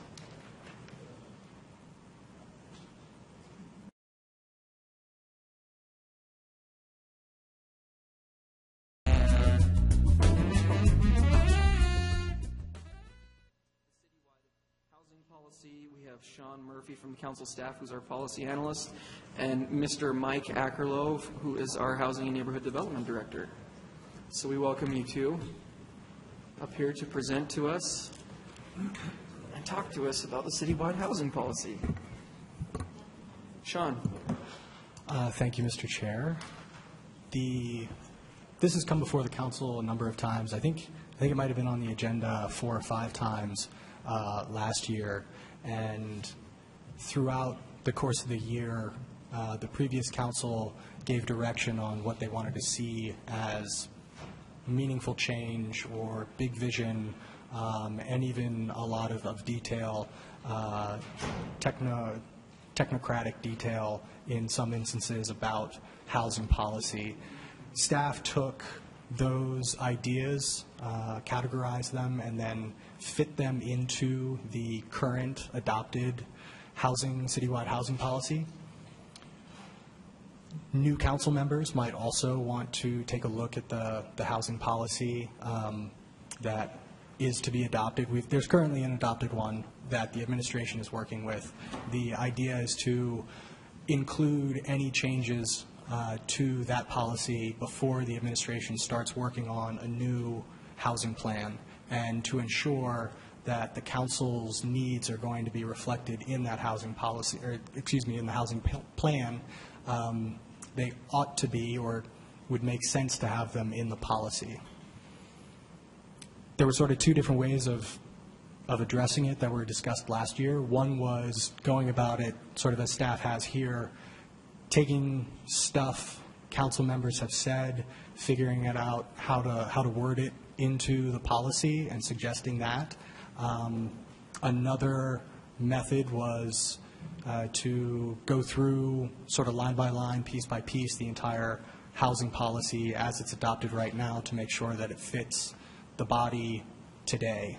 And there's sort of pros and cons to both. One pro to the latter would be that it would ensure that the 2016 council has their full stamp on every item in the housing policy. That also might take a number of additional meetings to get done. The other approach would be to add what needs to be added, expedite it, get it out the door, and give direction to, I don't know if I can use that term, direction to the administration about what the housing plan ought to embody. So I guess my question would be to the two new council members. If you are okay with the expedited process, and actually current council members as well. I mean, we've dived into this, and I feel like we've come to a point where I feel comfortable moving forward with it. But I just want to get the buy-in from the two new council members as well to make them feel like they are on board as well. Andrew and Derek. That's right. And if you don't feel and if you don't feel comfortable talking about it now, we can do it later. But I just want to make sure that you're comfortable with where we are, and we can set up meetings with, of course, the administration and with Sean and get you up to speed if that's the way that you want to go. But Sure, I'm comfortable going ahead. We can do our catch-up as we need to, but I don't want to hold up the process too much farther, and you've done a lot of work on it, and I agree with what I've seen so far. So, Yeah, I second Andrew. okay. How about that, Sean? Does that help? I have one. Okay, Aaron? Sean, help me see if I'm missing it, but where's consideration of ADUs? I don't see it under tools.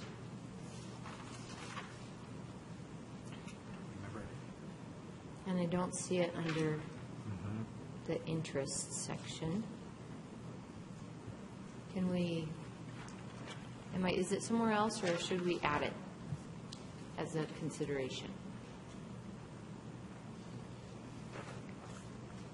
I thought it was in here. I don't see it either in here. If it's not, then I'll do another search and get it in there. Do you have a specific suggestion of where it ought to go? Tools might be the appropriate place. It seems like a tool. It seems like a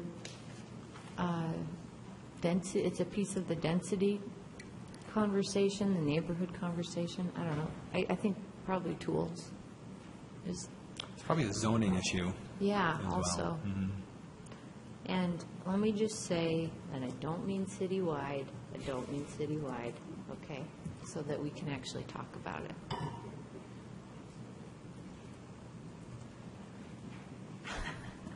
Where do you mean? Anywhere but your neighborhood. Thank you. And stands and parking sites. No, they're not. You want ADUs? Chris Smart, did you hear this?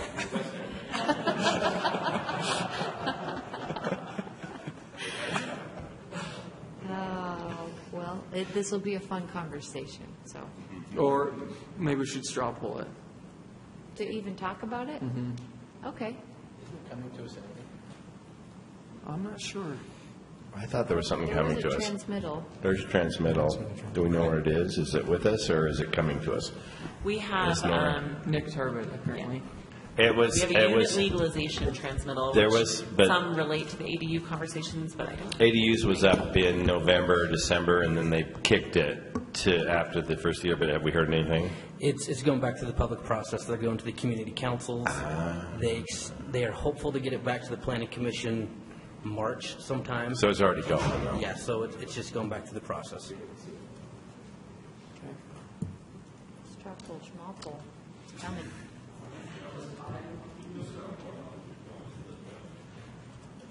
So, Mr. Chair, are you saying that we would not want to move forward with this until we have that conversation on the ADUs, or is that something just to add in as a consideration? Is there any way that we can modify it after we get it?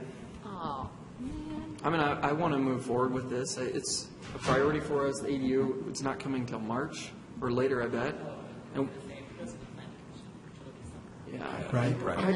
I want to be able to move forward because it's a priority for us. There's also an opportunity to use language in the policy that I think would allow space for Planning Commission to make their decision while also adding it in as being something to explore and consider and possibly implement. I think we could still suggest that language now. And we already referenced increasing density throughout the city, as I recall, so it might get captured in that component too, so. I don't want it to be punted again because it isn't a priority and it's not included and it's already been. I'm not saying no, I just want to move forward with our policy and be able to amend it later, once it comes. Maybe that's what we need to have feedback on coming back to us, because I think, and honestly I haven't read it since last fall, but I think we can accommodate ADUs in the current language of the proposed housing plan. Yes, Yeah. or the policy. Policy, yeah. Or the policy. I don't think we need to add language to I that, would but could you agree. confirm that for me? I just don't think it needs to be spelled out. I don't think we need to spell it out, but I think it would be, I don't think anything in there prevents us from doing that. Okay. But we'd want to confirm that.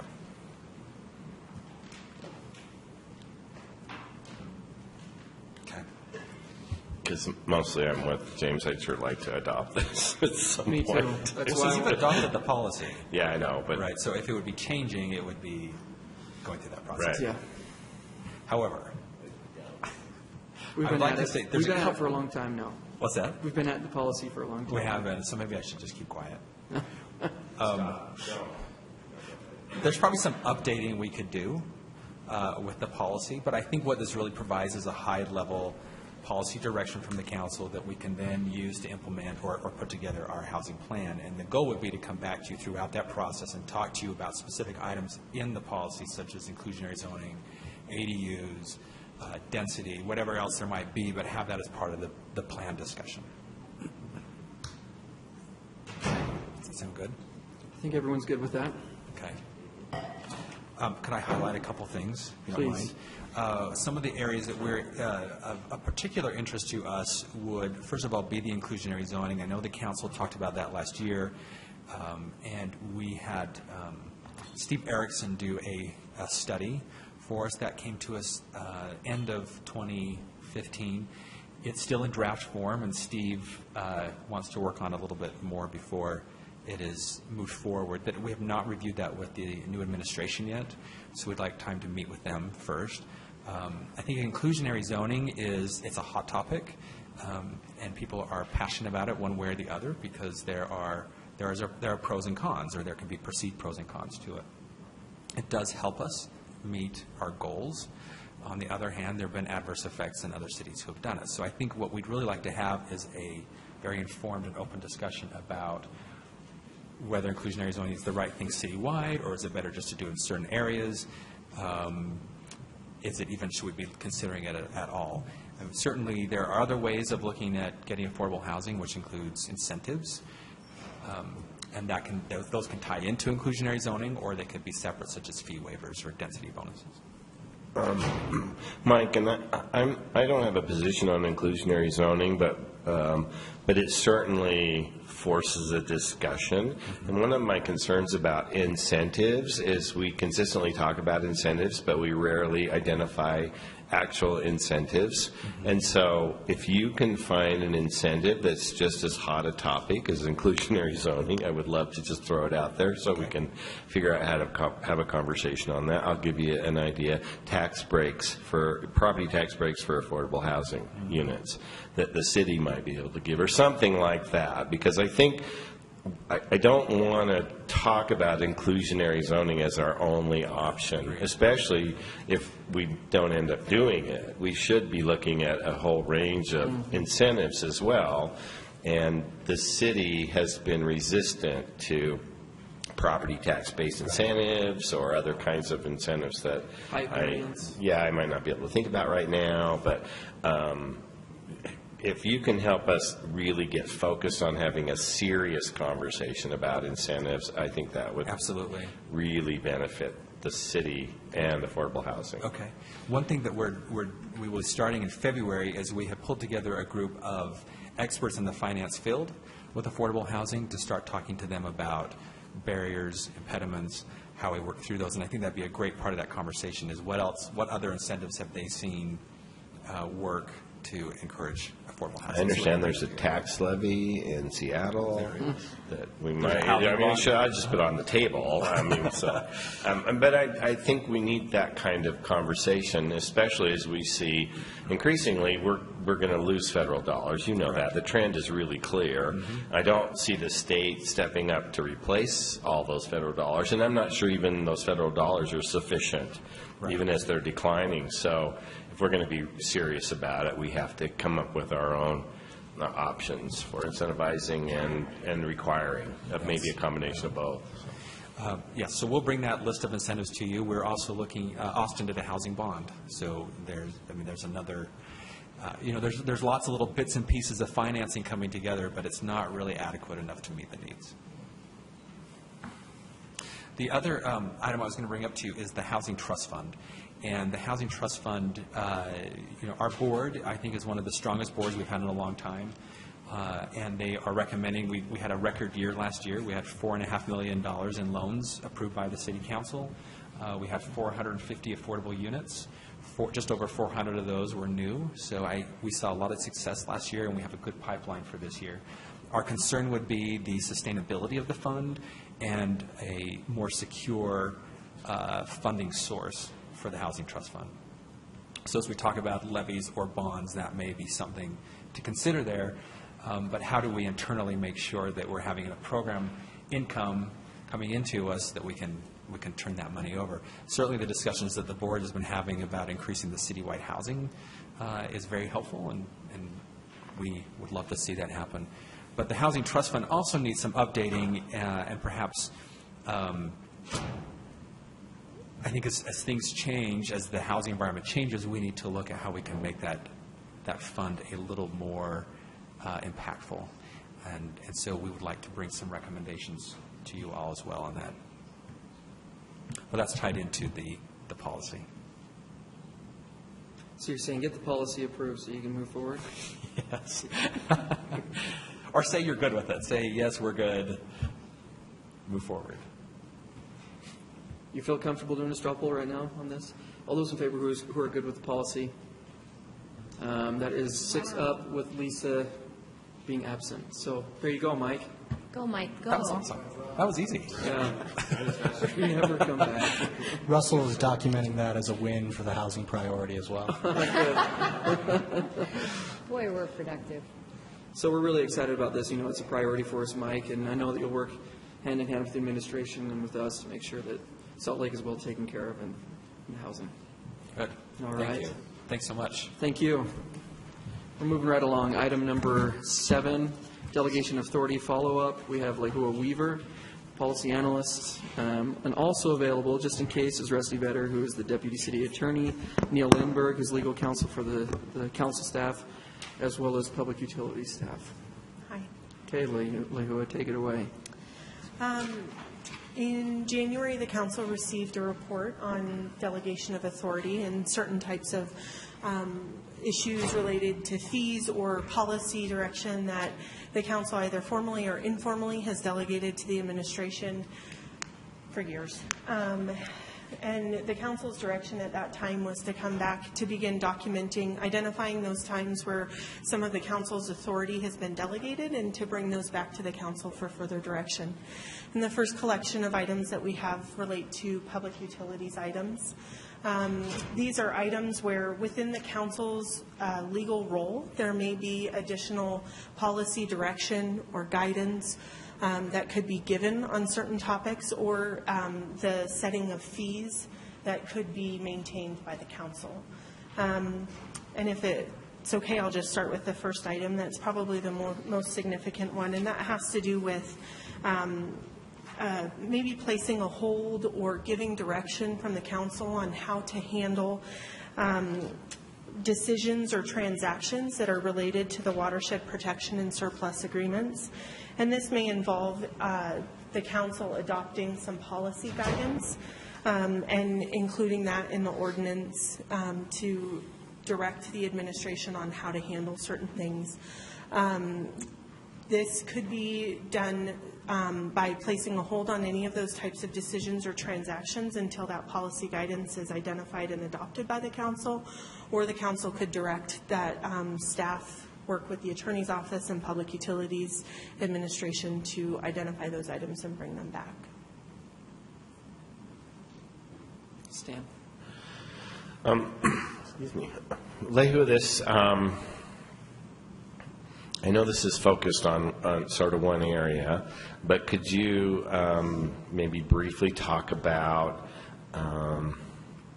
where we might have other situations? And I know that property disposal in particular, property transactions across the city sort of fall into this. And we're limited on what we can and can't do based on state enabling legislation. Exactly. So just a little clarity on that. Could you provide a little clarity on that for me on, you know, where that applies and what's the distinction here?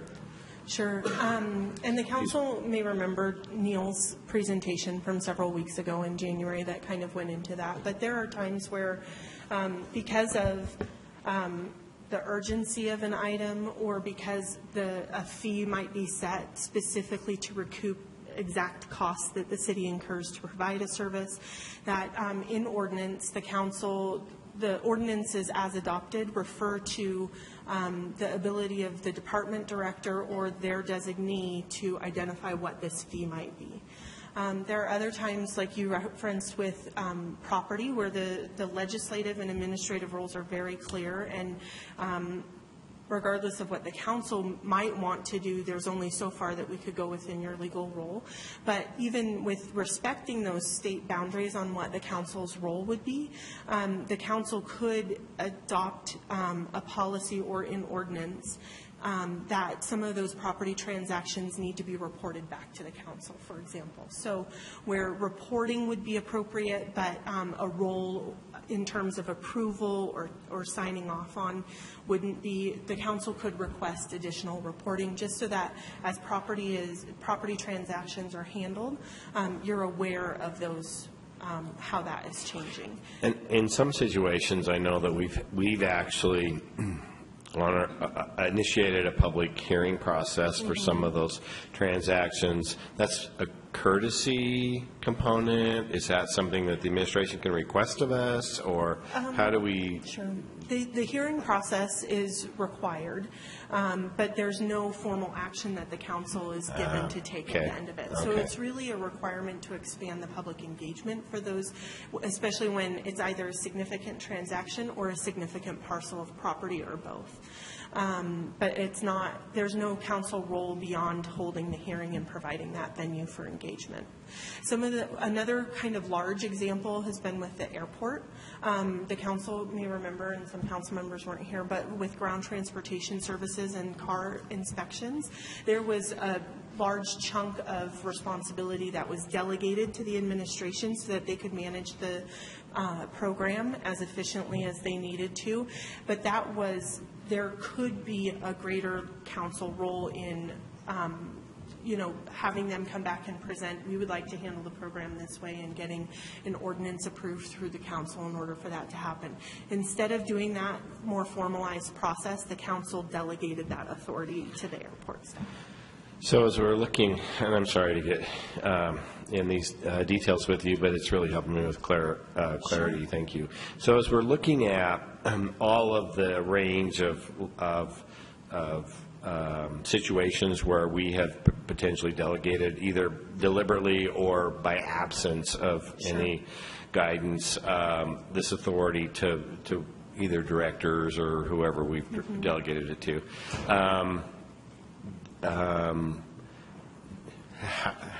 how far are you in determining how extensive that is? Because I know when we initially talked about this, we really didn't have any idea of how big it is. And we've sort of got this one area where we're starting, public utilities, but how extensive is this? I think by department it would vary, and it depends on how deep into the council's role you wanted to get. For fees, it's probably a little bit more extensive than with other policy-related items. I don't know. I'll wait to get something in the back of the head if I'm wrong. And that's tricky because sometimes there's kind of through the normal routine of business, there may be a fee that's charged, and then we haven't even captured that in our consolidated fee schedule, but nobody's put two and two together to realize that. And then there are fines that aren't captured in the consolidated fee schedule yet, and so there may be more incidents where a fine is in place that hasn't been specifically recognized through the city code.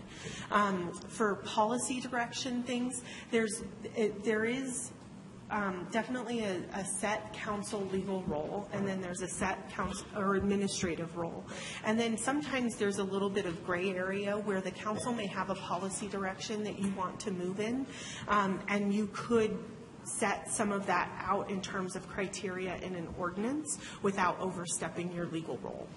And those will be, there are definitely cases of that, but for most departments, I don't know that we have a handle on how many items that would even be. It could be I don't know. Yeah. There's beyond what Lehua has said in terms of looking at those delegations and that type of thing, and capturing that and putting it in one place, and the delegations. There are also cases where the council has previously given very specific direction by ordinance. You can't really give direction other than through the budget or ordinance, but very specific direction through an appropriate legislative tool, and it has not been followed. And there's a finding that you'll see in one of the audits tonight relating to youth city government that ties right back in to what you're talking about here. There was a requirement set out, and to some extent there's a little bit of authority delegated there, and what we found out through the audit is the steps in place to assure that it was done in the way the council wanted were not taken. So that's another area that we just have to kind of keep our eyes out for. Sometimes that comes, that information comes as a result of constituent complaints. This came as a result of an audit. Sometimes a council member will notice it while dealing with another issue. So to me, it's an ongoing process that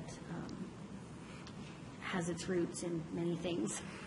Just one more question, Lehua, and then I am totally monopolizing this conversation, I realize. Considering this particular issue before us, is there anything pending in public utilities that would be impacted with this approach? There may be some, I don't know if there's anything imminent. But it would probably be worth having that conversation with public utilities, and some of the things may qualify for closed session just because of the property element of it.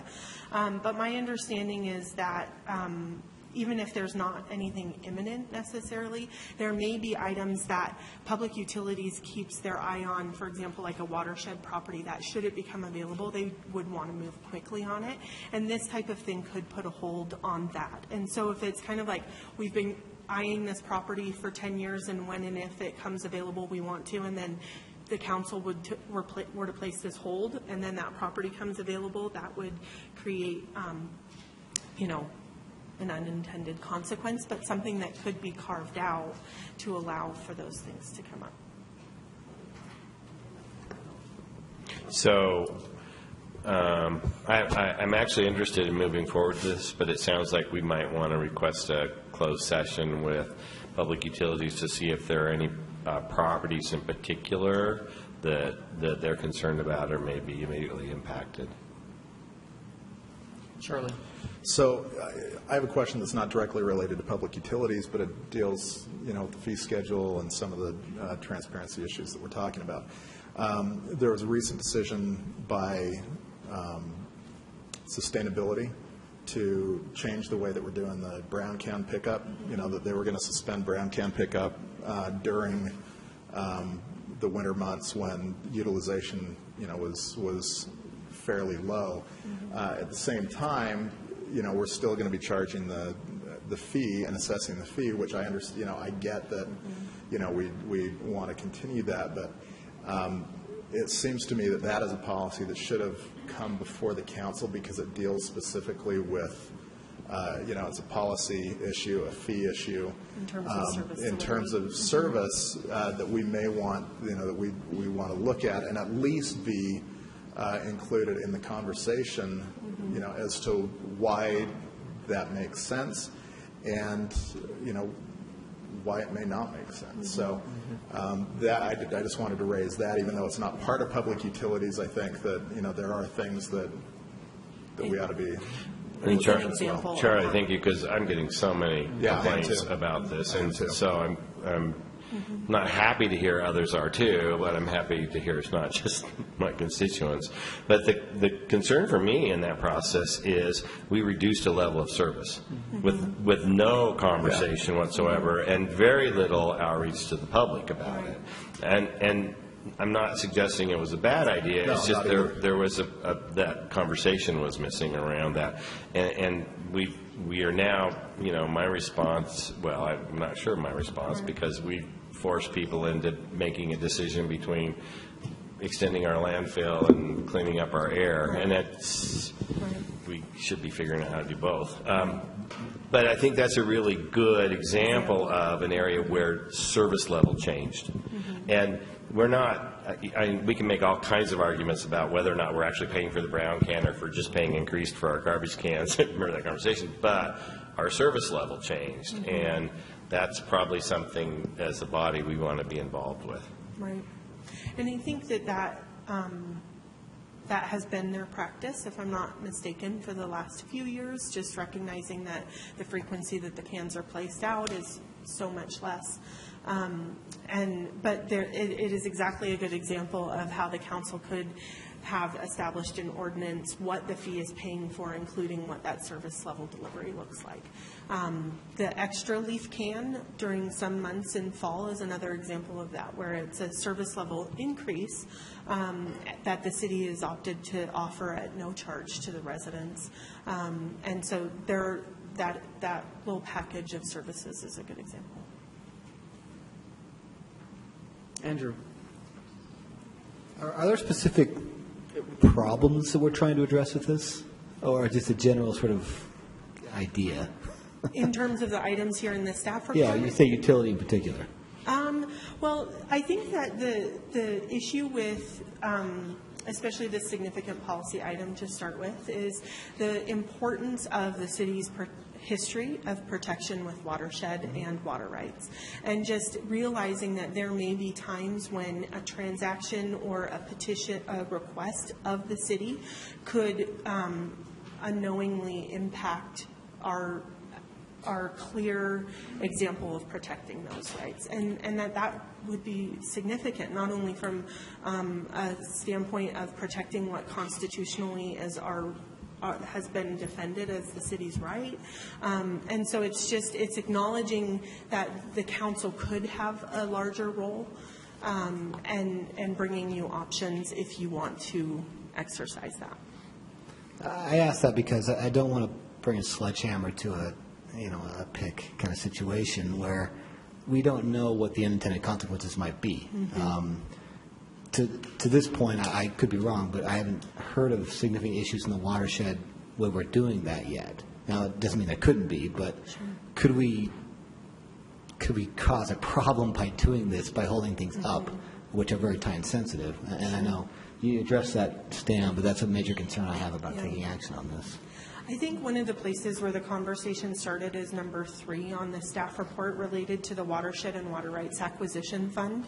The council had kind of an informal agreement with the previous administrative staff that when they were going to use those funds, that they would come and brief the council, even in a closed session.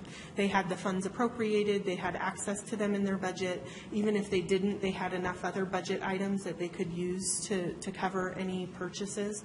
And the realization that practice, as helpful and informal, and yet informal as it was, could go away because the director had left at the end of the year, was one of the things that started the conversation of, given the importance of these issues and the city's protection and history with it, what should we be more aware of? Cindy has something to add, Just too. to add to Councilmember question here, a lot of these topics have been long-standing issues. So the council about 3 years ago actually appropriated the money to the fund that Lehua was referring to with a contingent appropriation. So it's been that long of a concern that the council really was worried about how, if we're charging property owners a specific fee to go for a specific purpose, the council wanted to know exactly how that was being handled, and then the council asked to have some criteria added and things like that. So even though the council chose not to continue the contingent appropriation, but that was because we reached this informal arrangement. So it'd be simple to go back and put in a contingent appropriation if you wanted to. But this part wouldn't change the way that the city's been operating for about the past 3 years, I think. And if I might add, Andrew, the city allocated this, it's been 10 years at least since we initiated this fund, probably more, longer than that. We increased the allocation to this fund over a couple of years, 2 or 3 years ago. And so it's part of those council conversations during the budget process. This is clearly a priority. So this ability to acquire property has been a priority, and we actually we increased fees to increase the fund over a couple of years. But it's always been this kind of informal arrangement, and so this is an example of one of those areas where we potentially might want to go and formalize it. And I agree with you. Anytime you're talking about property, it gets a little tricky because we don't want to delay a process and we don't want to jeopardize a negotiation process. But I think there's some middle ground in there too. One other thing for the council to consider, especially on this item where it may be, some may feel it's a sledgehammer approach. The last time, I believe the current watershed protection section of the code was adopted in 1991, and since then there hasn't been a focused study opportunity to see what is happening in the watershed, what are the threats to the watershed, what are opportunities for improvement of management, or any of those things. And so while a hold isn't necessary in order to do a study of that nature, the time would allow for that to happen without other things coming up. And correct me if I'm wrong, but one of the challenges that we've always faced in some of these properties is this artificially inflated value of the properties, because a lot of these properties are properties without water rights, and so we're trying to buy them at a market rate. And so whenever there's speculation that we might increase the fund or that all of a sudden the city's looking for properties, then we aggravate that issue of value of the properties too. So the ones that we've acquired, I think that they're properties that certainly have been on the radar of public utilities for a long time, and they just look for these opportunities. But we don't even, it's been a long time since we even had a sort of presentation of the strategic, or the strategy around those acquisitions. And even looking at what properties we have acquired, we haven't seen that that I remember, for years. You mean in a broad sense? In a really broad watershed protection sense. We talked about just that property. And to be fair, I can't remember if it was 4 or 5 years ago, so it probably doesn't come immediately to mind, but they do have a fairly well-established policy and criteria for how the watershed fund is used, and that was part of the budget briefing in April a few years ago. So it exists, and it has been brought to the council, and they're willing to do that easily, I would imagine. For a suggestion of next steps, if the council would please, especially on this significant item, perhaps we could schedule with Public Utilities and the administration that closed session briefing, and then also work with them to get some more information from them on what the impacts and/or opportunities would be, and bring that back to the council for further discussion. If on items 1, 2, and 3 regarding the exchange of water rights and then the protest process and that acquisition fund, the council wants any of those ordinance amendments prepared, we can either do that quickly for one of your upcoming meetings, or we could hold those for this other discussion part 2. Mayor Biskupski would like to say something. Please come to the table. And thank you for your explanations of things. I think you're covering things very well. I think you asked a very legitimate question. I've been briefed on some of the concerns about potential delays, but I also think that if we are working together, which would be in my intention, that we wouldn't probably see some of that. I also want to reiterate what I've been saying as a candidate to you as a council, and that is I have a significant commitment, as do you, to our watershed and the protection of that. And I think we stand arm in arm in that vision and our duty here as elected officials. And I really want you to take that to heart when I say that.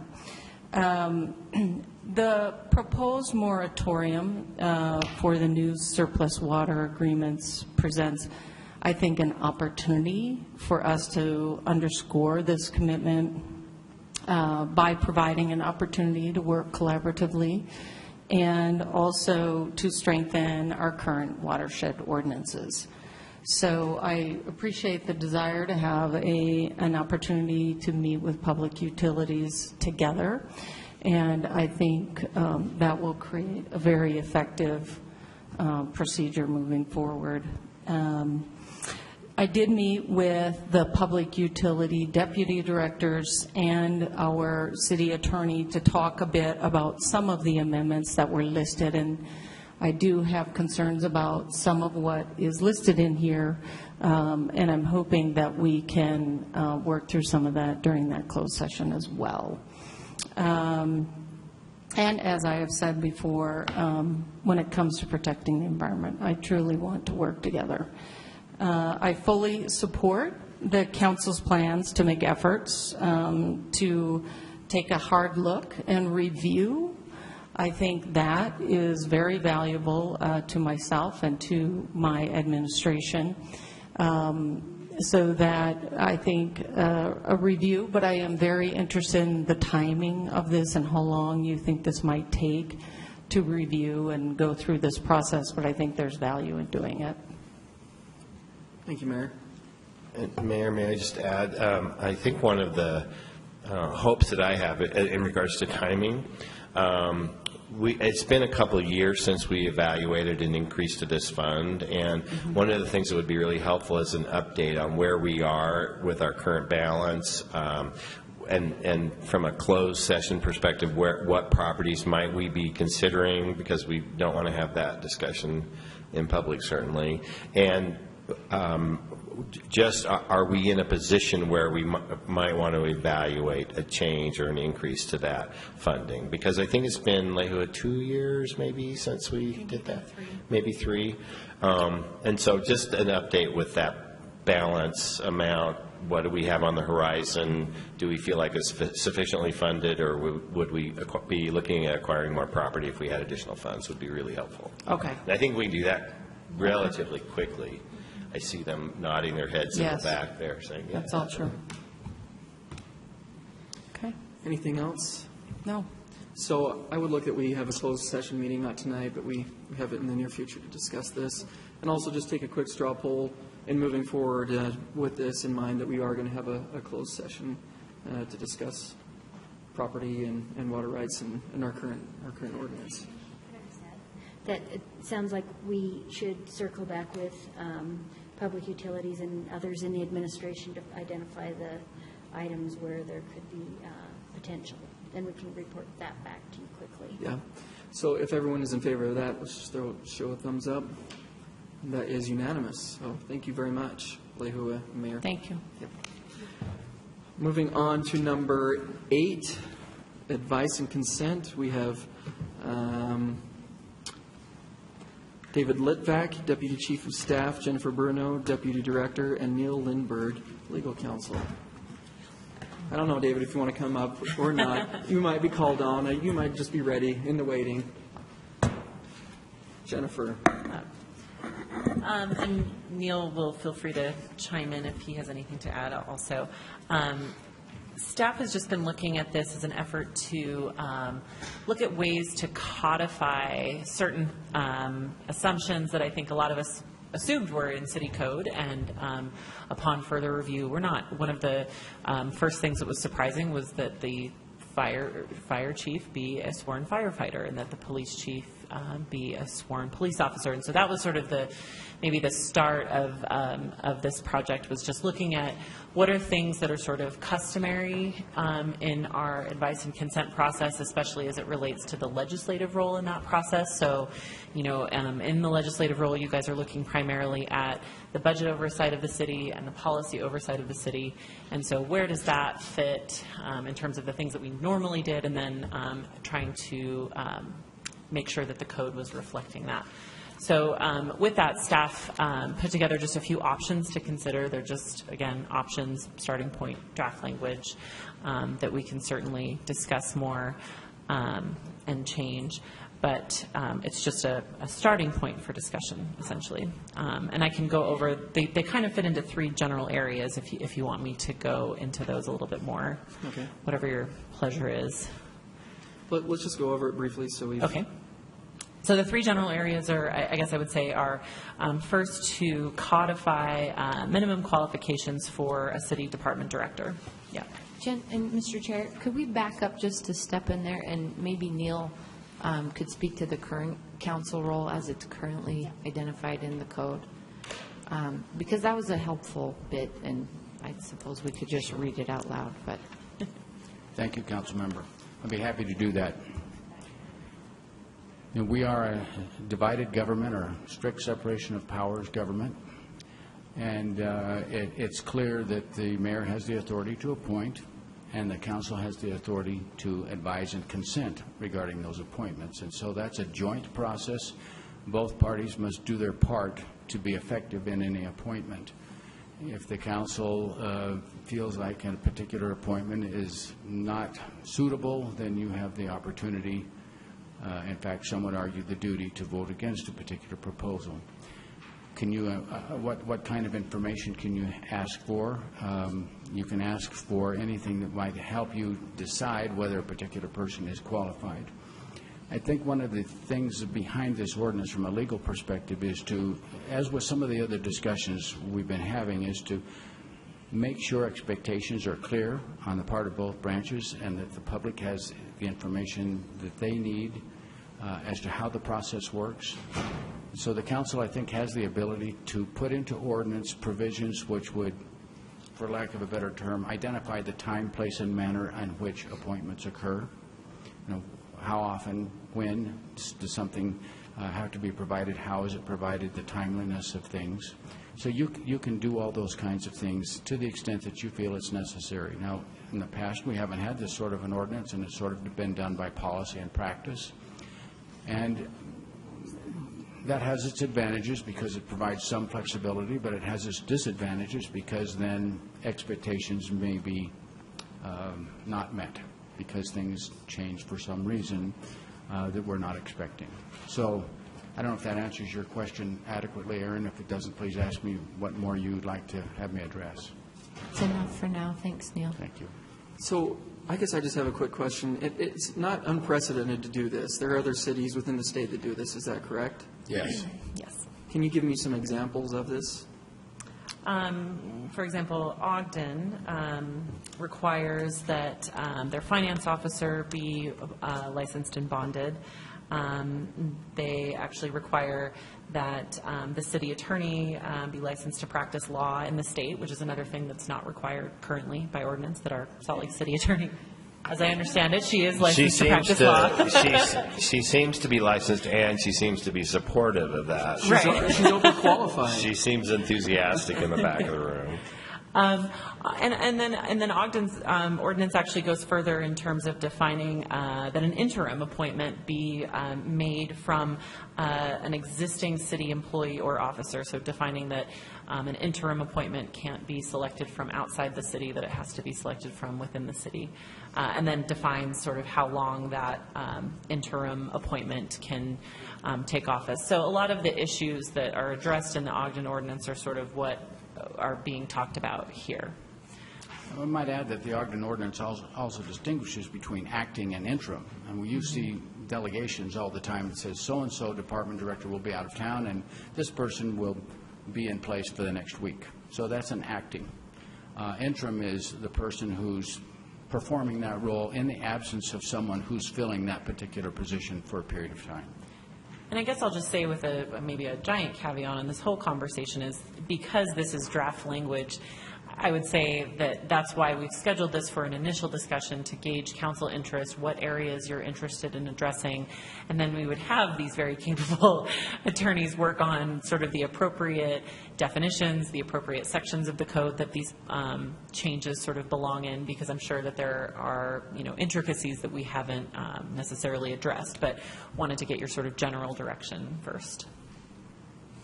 Jennifer, I believe under Rocky's administration, a lot of the mayor's responsibilities were delegated out to department heads. I think it was Rocky or Dee Dee, I can't remember where. And so we have a process in place now for when the mayor is absent or out of town, of delegation of authority there. Do we need to consider that for department heads, or does that just automatically default back up to the mayor's level if somebody's not present? Because I think ultimately these are responsibilities of the mayor that were delegated at some point out to department heads, right, administratively. Right. The way I understand it, the responsibility for like signing and executing contracts, for example, right. Unless the department director has delegated someone else. So, for example, if in the case that they're out of town or sick or something, that they've delegated that duty to their deputy or someone else in the department, that it would fall to the mayor's office. And obviously, that office could then delegate to another person. So there's sort of a ping pong effect. Well, and so I guess, and it's, and you might be getting to my question. I don't think we clearly identify anywhere at what level that stops. I mean, so how do we? And I'm not suggesting it's a problem right now, but do we need to consider that there may be situations where it's not appropriate to delegate some authority to a specific position? And I can't imagine what that might be right now, but I guess there's some comfort level for me in thinking that those responsibilities actually automatically go back to the mayor in the absence of a director, for example. And there may be situations where we're really comfortable saying that can be delegated down to a deputy, but could it be delegated to another director? Could it be delegated to somebody, low enough in the department that we're not comfortable with that? I mean, I don't know the level. We haven't really investigated it from that angle, but we certainly could look at that. The delegation of power issue. I think know. Well, we've been looking at it from more the advice and consent. Margaret's sitting on the edge of her seat, by the way, just so you know. So I don't know what that means. I can't imagine that she might have something to say. Might mean we're going too low in the organization. And we may be getting off track here. I mean, it's one of those things that just sort of occurred to me, but. And if you're moving from that, great. I will say there's a clear procedure for these kinds of delegations. That's very typical, right? You all define the policy, and then the administration steps in and figures out the operational details to make sure the business of the city continues. So that's in city policy, it's in city procedure. Those are executive branch functions. It's not to say that you have no role, but I just want to be clear, Jennifer probably isn't familiar with it because it hasn't come up. There are clear policies. And so, in the words of Rosanna Dana, never mind. And I don't want to get into that level of conversation.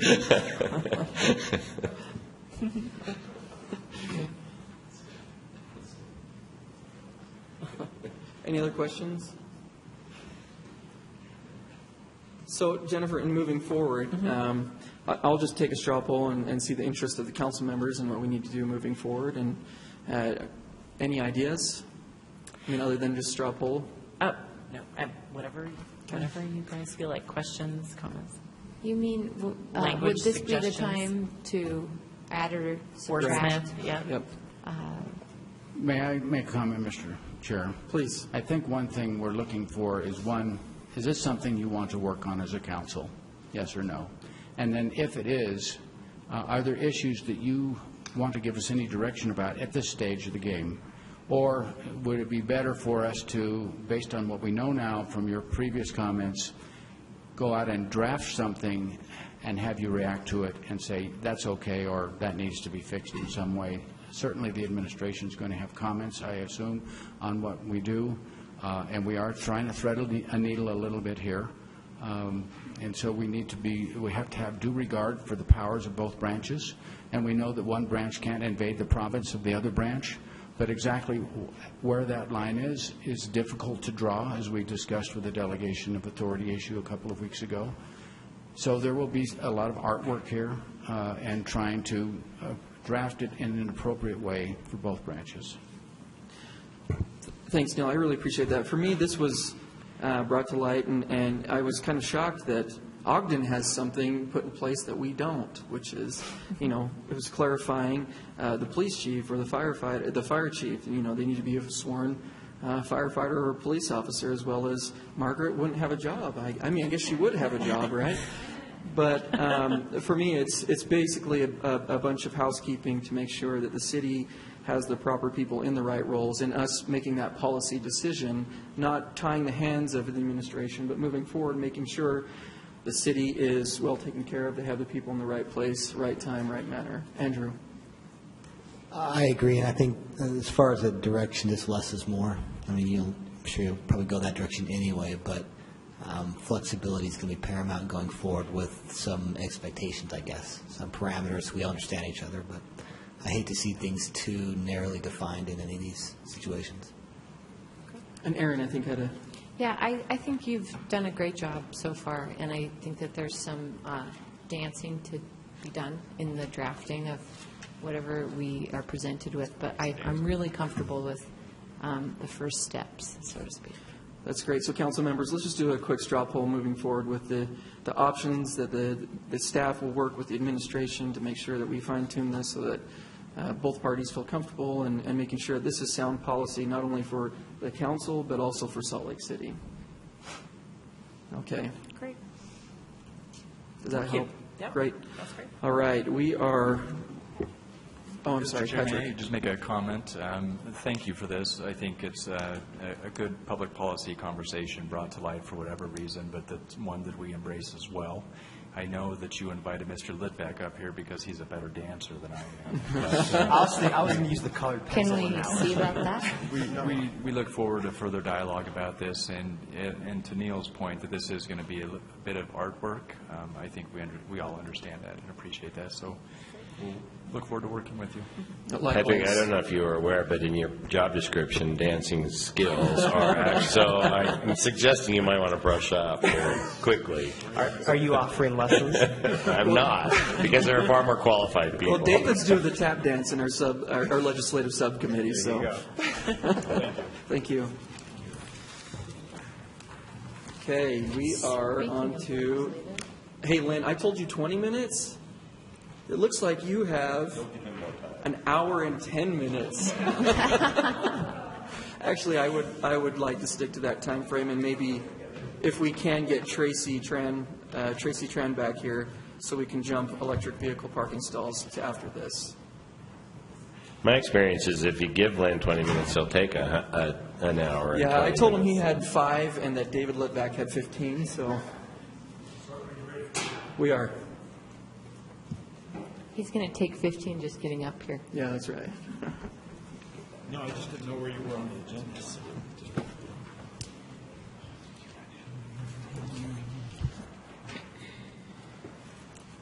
Good evening. It is a pleasure to be with you. As you may have heard, the Utah State Legislature is in session. It is now day 9 of 6:45. Lynn, at one point, do you start counting down the days till close? That's when Not yet. Day one. Day one. So there are a few things that we'd like to raise with you. Mr. Chair, would you like me to go through sort of the things we had in mind first, or do you want me to take questions from council members first? Let's go through it because there will be questions on every issue, I'm sure. That'll be great.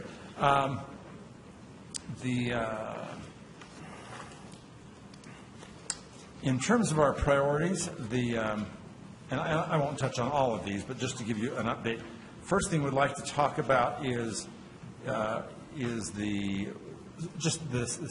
where the dialogue is in terms of the legislation on homeless facilities and services. And that's a joint request between Salt Lake County and Salt Lake City. As you were aware, we had 2 task forces over the past year. The county was doing one on collective impact, if I said that right, and the city was looking more at the siting of the facilities. It's really been it's been an interesting process to watch. That's had its ups and downs, but we are now zeroing in on really 4 pieces of legislation. One of those will be primarily the financial vehicle where we request state assistance with the financial aspect. That's a request that will be for $27 million, $20 million one time for facilities, and 7 ongoing for diversion and services and other related aspects. There are 3 other related bills, one dealing with data sharing, one dealing with housing, and I forget what the 4th one is. But anyway, I'll remember in just a minute. But what I'd like to do with that brief background is let David take the lead sort of on the nature of the dialogue and specifically the nature of the legislation that will include the lion's share of the funding. So, Dave, if you want to go ahead. Thank you. So, I think one of the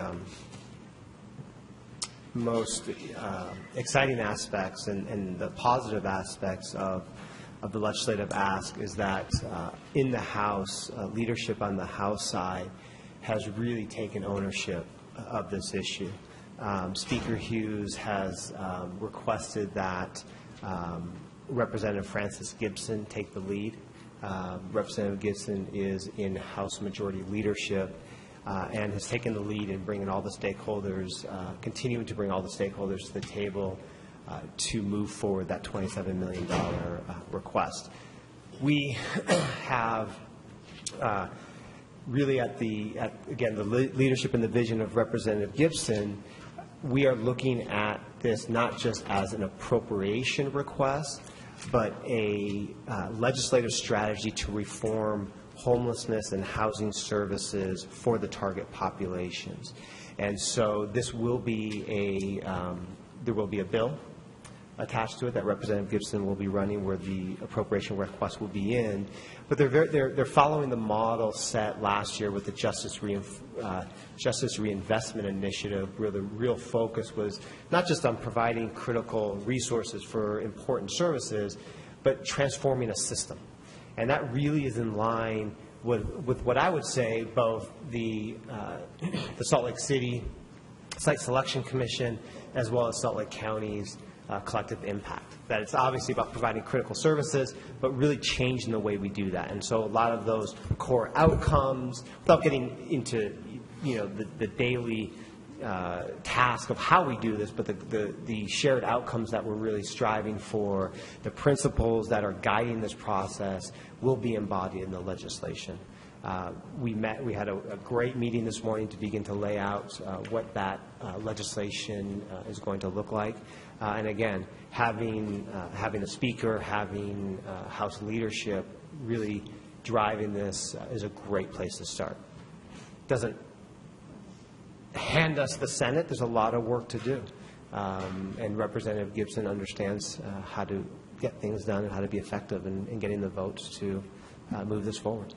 Don't shortchange yourself either, David. If I could just jump in. Yeah. The fact that we're going to be working with Representative Gibson on this, I think, is really, really good. As far as, somebody from leadership that the Speaker could have assigned this to, I don't think they could have found anybody better. to do this. So I think that is a very, very good sign that it gives me more hope than I usually have during these 45 days about anything. So, and I will say, obviously, this is a statewide issue. This is an issue that homelessness affects communities across the state. The large part of the ask, particularly the appropriation, will impact Salt Lake City and Salt Lake County, and Representative Gibson understands that. But in order for us to get the support, there needs to be an understanding about the statewide impact and opportunity across the state.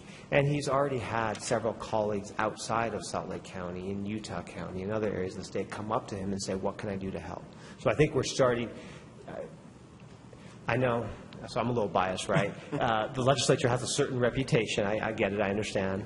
I had that reputation as well. But I think what we're seeing is a lot of compassion and empathy towards the impact on communities, impact on individuals, impact on families.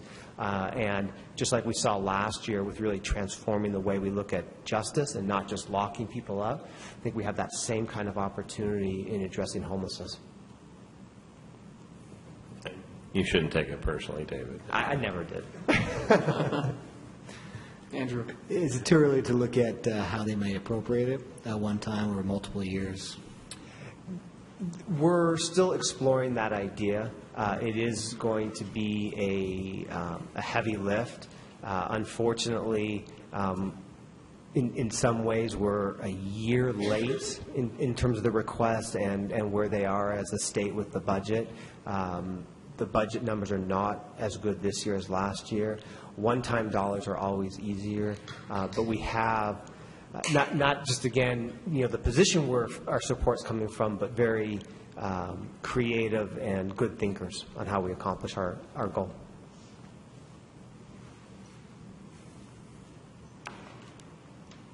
Go, Stan.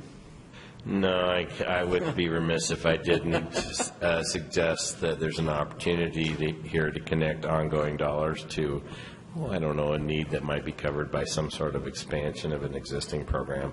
I think you know what I mean. So, but I know I don't want to jeopardize this funding by tying it to that, and I realize how sensitive that is. But certainly, that does more for any of us going forward than anything that we're talking about in one-time or even ongoing services money. Yeah, and I think there may be some opportunities there as well.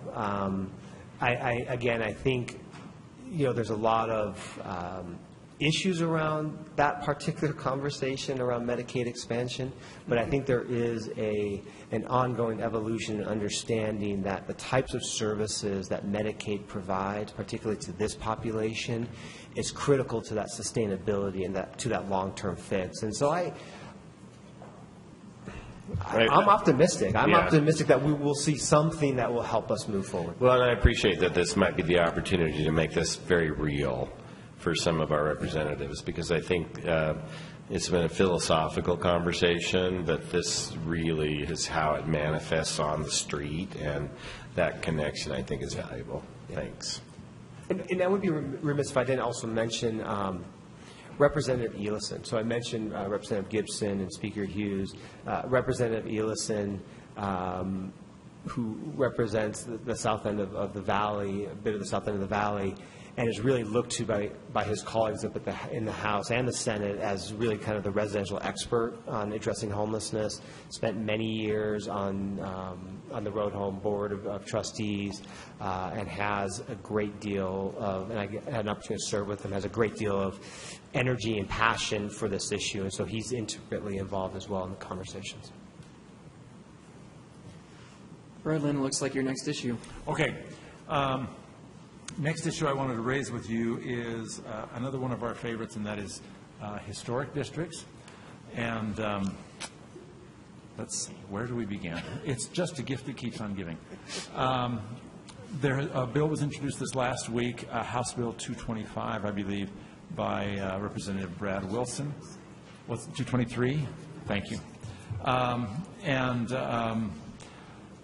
We discussed this in the legislative subcommittee meeting earlier, and I think just there was a sense that we ought to bring this issue to the full council for some discussion and direction. And in a very general sense, what the legislation would do is to certainly make it more difficult to create a historic district. It would raise the threshold to initiate. It would raise the threshold to create a district.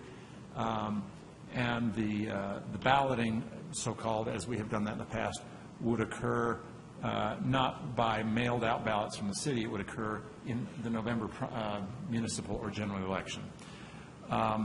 It would also be this bill would also be retroactive to January 1st, so it would affect the 2 historic district applications that are pending before the city right now. Now, having said all that, I think there's really sort of a threshold question that we would ask you to wrestle with and to give us some direction on. One is we can dialogue with key legislators and talk about specific elements of the bill and the merits of the proposal, and yes or no on each of those, and we can negotiate those individual pieces of the proposal. But we'd have to do that within the next, within the next 35 days by March 10th. The challenge with doing that is that, as you know, any land use changes that come through the city, you typically go through a very a thorough and public process before the Planning Commission or the neighborhood, the Planning Commission, and the City Council. And trying to get to yes on these kinds of challenging issues within the next 30 or 35 days would be very challenging, because it would completely circumvent that public process. So but that's scenario one. We try and get to yes with the legislature on some terms that we can all agree to. Scenario number 2 is to acknowledge perhaps that we can't do it within that time frame, that it's not realistic, it circumvents the public process, and on top of all of that, while some of you have been at this longer than others, we have 2 new council members, we have a new mayor, and we'd really like some more time to think about this and to get it right. And in that scenario, we would simply work with the legislature not to come to specific terms, but to get a little more time to to handle this thoughtfully, and then to come back a year from now, and if there is still a need for legislation, we would deal with it at that time. So my comments to the subcommittee were that we can either deal with this on the merits, or we can deal with this and ask for more time to deal with it on the merits. But I will give you my opinion that there is a high likelihood that there will be some action taken on historic districts. I don't think we can dodge the bullet again this year the way we did last year. So with that brief introduction, I'm open to thoughts, comments, gripes, suggestions on the topic. Aaron has the first comment. Part of what we talked about in the legislative subcommittee was that if we try to act by the end of the session, we would be cutting out a public process that really should happen. So on those grounds alone, I am in favor of us forestalling this, even if it means that the state puts some actions in place, such as moratoriums on both demolition and district creation. And I think they can do it for a year or longer if they want to, and we can only do it for 6 months. And Correct. We know it takes us more than 6 months to do a good public process. So while we don't like them putting things in place for us, I think it's the best option to ensure that we have a public process around this. Yeah, I know it won't be the first time. They could just dust off. Well, and I will say the legislature is, the dialogue that I've had, they are more than willing to let the city propose a solution. And but there's clearly a sense among key legislators that the status quo isn't working and we need to revisit the issue. And that if we don't, they will. So, other thoughts or suggestions? Yes. Are they looking for something particularly? Because just waiting and saying, come back with another idea, they can just shoot it down unless there's something in their head saying, this is what our line is. Well, let me just say, this is probably the 4th time we haven't got it right. So. It is a bit of a moving target, but clearly the bill that is on the table is their first stab at what they would propose. I don't think that is necessarily, I don't think we necessarily need to feel bound by that. But in terms of, if you think of where we are and where they are and sort of that dialogue continuing, the bill, I think, represents what they would offer.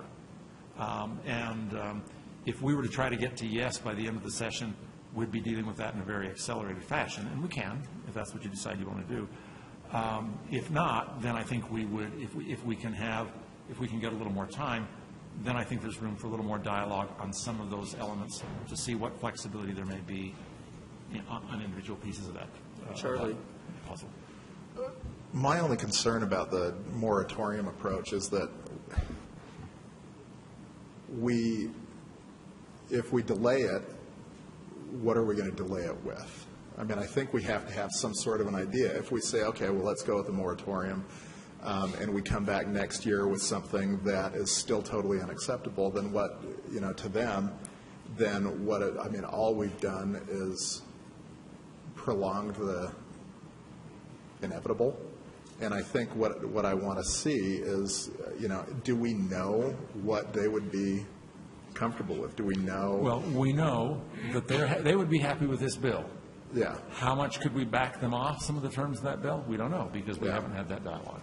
Well, and I think the question is whether the council would ever, whether we could even get to the point of what they're comfortable with. And I don't know if we can. So, but I mean, part of the way that we stopped this last year was with essentially what we're going to go, but it sounds like what we're going to try to go back and say, well, give us another year to work on it.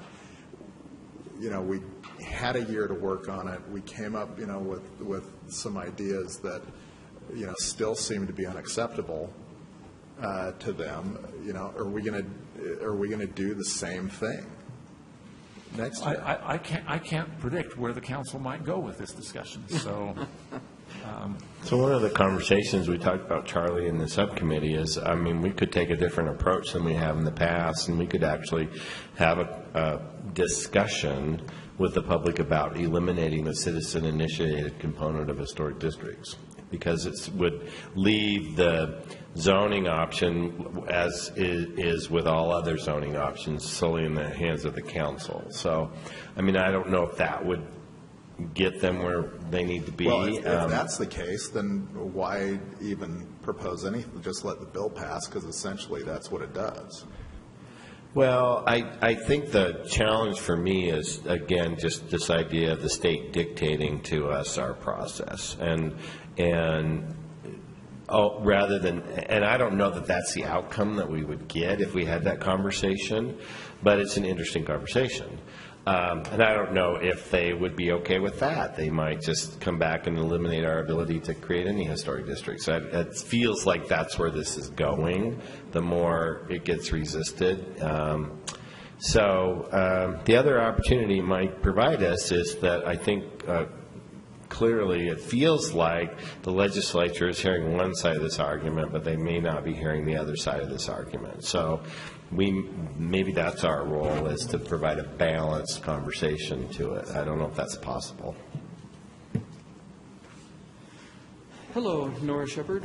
I can't help myself. So there's so many, this bill is more than just dealing with the thresholds for petition and the number of people that vote. It also puts the zoning process in the category of a general or local election, which I think is a bad precedent to set. It's getting toward zoning by general election, as opposed to you as the representatives being able to zone your local jurisdictions. So other than, I have issues with the proposal, the 50%, 66 and 2/3%. Yeah, that standard's going to be really hard to follow or to achieve. But worse than that is that section that says that the voting will be done at the general election. And all of a sudden we have a new ballot just for those people, and it's registered voters, not owners. And I don't think that's, I think they want owners, but, in a local election, it's registered voters.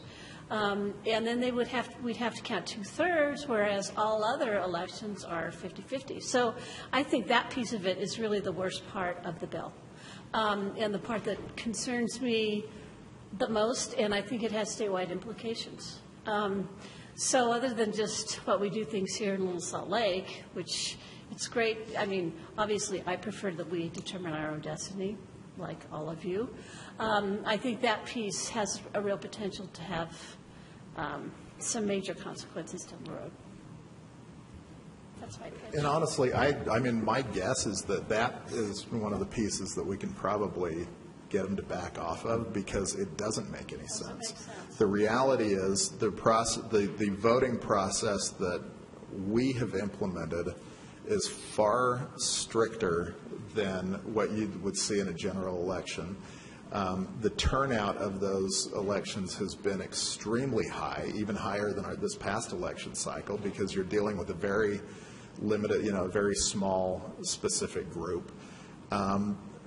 You're dealing with property owners who have, a vested interest in what is taking place with their properties, so more of an incentive to chime in and vote. I mean, my feeling is that's something that, I think we have a very, I don't know what the reason was they put that in there either.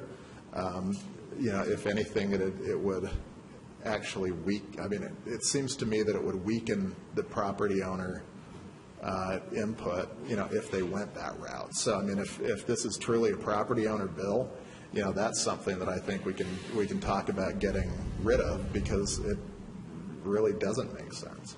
Well, one of the things that we may modify too is the turnout versus the majority of property owners versus the majority of voters as one of the areas where there could be a distinction.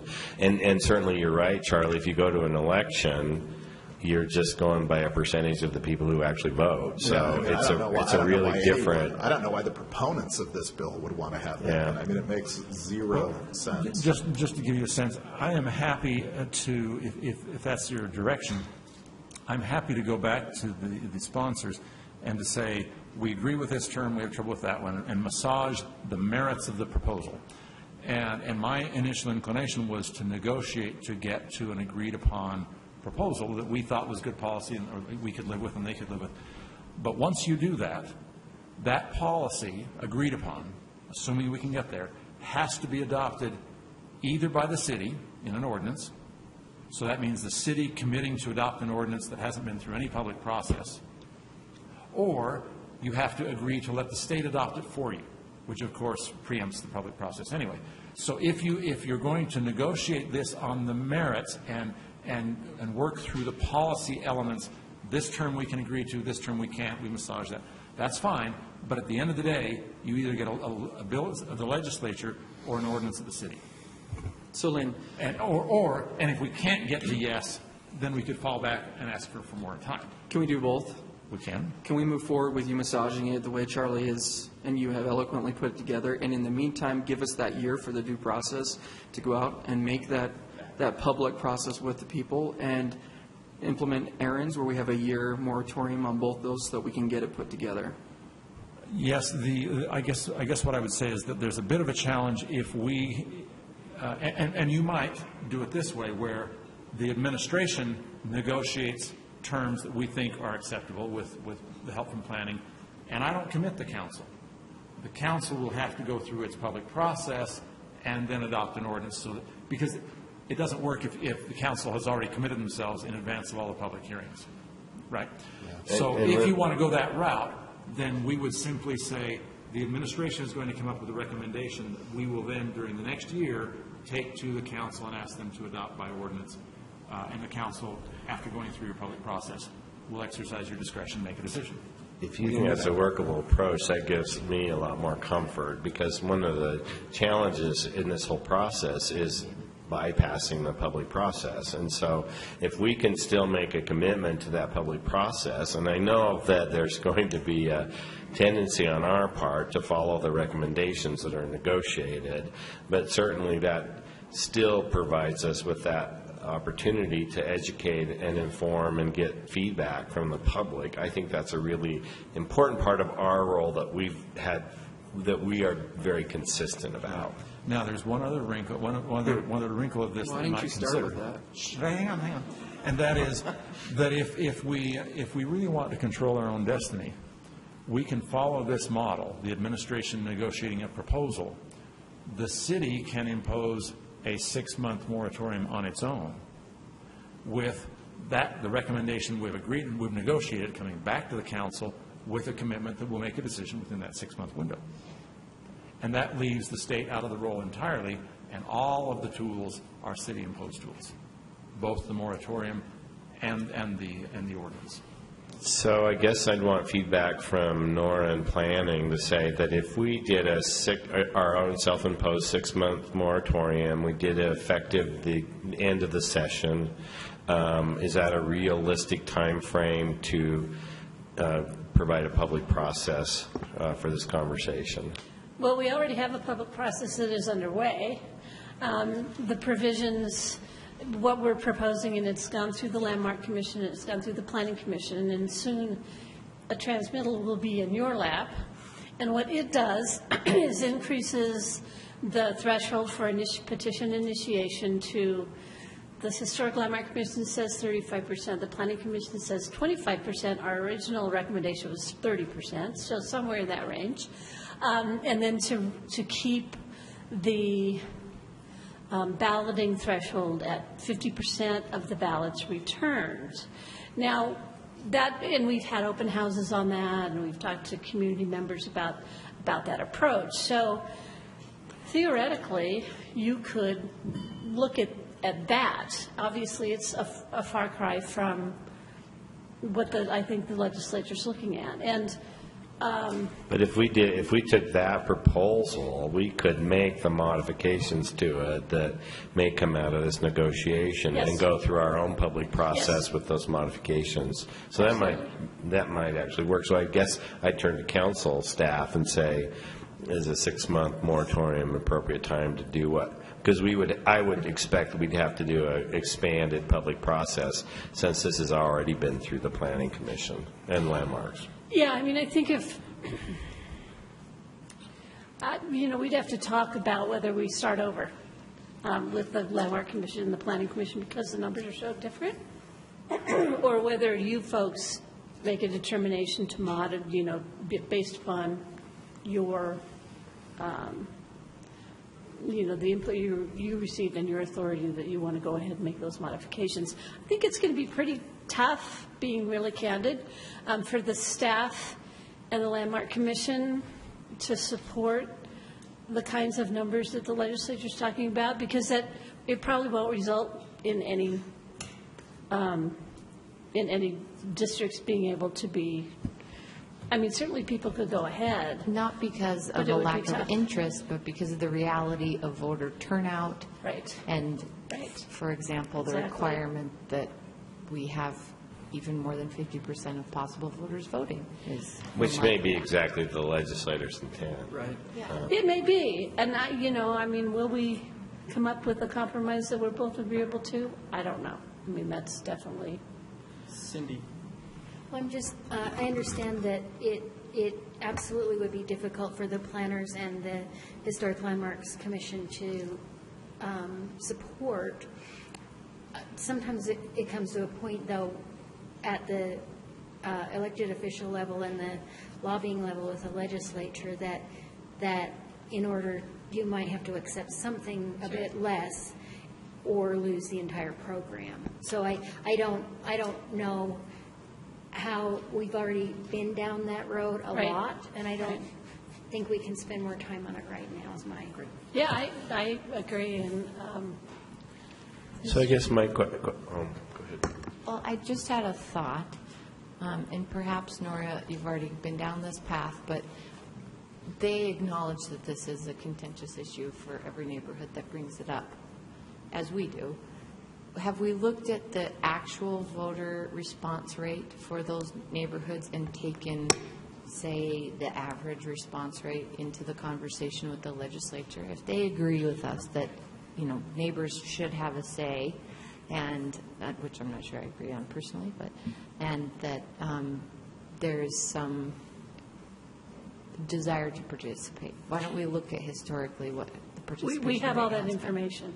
But has that been a part of the conversation with the legislature? I don't think so, but I certainly, we gave them, actually, we gave some of the legislators in the Land Use Task Force some of that information, that breakdown of how many people, how many owners, how many separate properties, how many people, what the percentage was for petition, and then what the percentage of ballots that we got back and what those percentages were. So we have all that information broken down. A couple of the legislators probably have that, but not the folks that propose this bill. Great. All right, Lynn. I'm going to take as direction that we punt and ask for more time only if we fail to reach an agreement. But if we can reach an agreement, let's do it now. Let's not put it off for a year if we can reach an agreement now. Is everyone good with that? Everyone good with that? It's better than nothing? Okay. Are you suggesting your approach of reaching agreement with the administration that you would transmit then to the council? Correct. Okay. And if we can't reach terms that we can even recommend, then we're not going to sugarcoat something we couldn't recommend. Great. Okay. Let's talk about another type of Okay, housing. we only got 20 minutes left, right? Yeah. I'm sorry. No. Let's talk about the big housing project. The big house? Dad, don't say that. Actually, the other items I was going to mention to you, there's been a whole series of retirement bills. We'll bring back more information to the subcommittee next week. We're going to outline those. It's obviously a mixed message. It's a benefit for employees and for recruiting and retention, but it has a fiscal impact. So we want to outline those bills and then bring you back a summary of those. We'll do that next Is the state going to do the fiscal impact analysis, or is that up to the city to do that? It is done by the state based upon information provided by the Utah Retirement System. Okay. And we're also, So we're checking their we work. have, the fiscal note of the state looks at the local government impact, and our HR department is also looking at what specific impact is to the city. Okay, thanks. One other bill that you should be aware of is that there's a proposal that really grew out of the tragic accident with the rollover of the Utah State ban, and the governor acknowledging that our governmental immunity caps were really inadequate to compensate the victims in that accident. And he's asked for that to be revisited. So there is legislation being discussed that would change our current governmental immunity structure from what is today an absolute cap, meaning at a certain threshold the city doesn't pay anymore, to a modified system that would provide, that would keep the caps as they are today, but after that cap, any claim, any verified claim beyond the amount of that cap would be asserted against essentially a pooled insurance fund. So any individual governmental entity would only be responsible for the amount of their caps and their contribution to that pooled insurance fund. But that would have a fiscal impact on the city.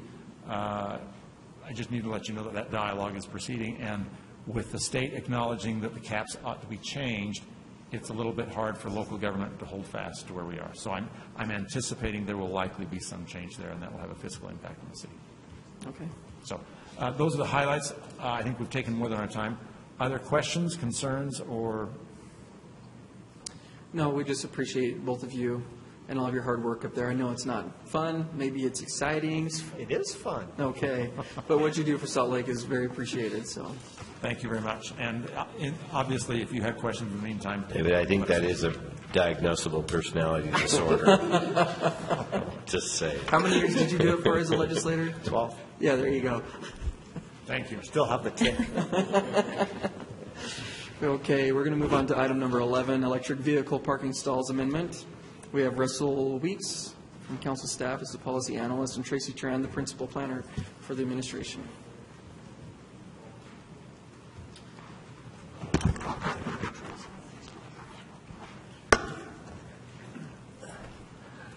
So, Mr. Chair, if I may, I would like to just briefly describe what I think the guts of this ordinance is, and then let Tracy present a little PowerPoint, and then there are some options contained within the issues section of the council staff report that you may want to consider. So really the bottom line here is that the proposed ordinance would revise an ordinance that the council adopted, I believe, in 2013 for charging stations for electric vehicles.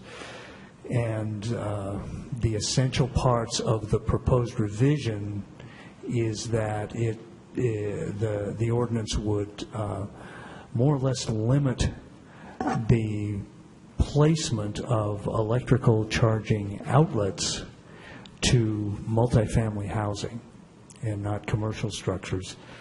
And it would also lower the number of required outlets essentially by one. And you go from one in every 25 to 1/3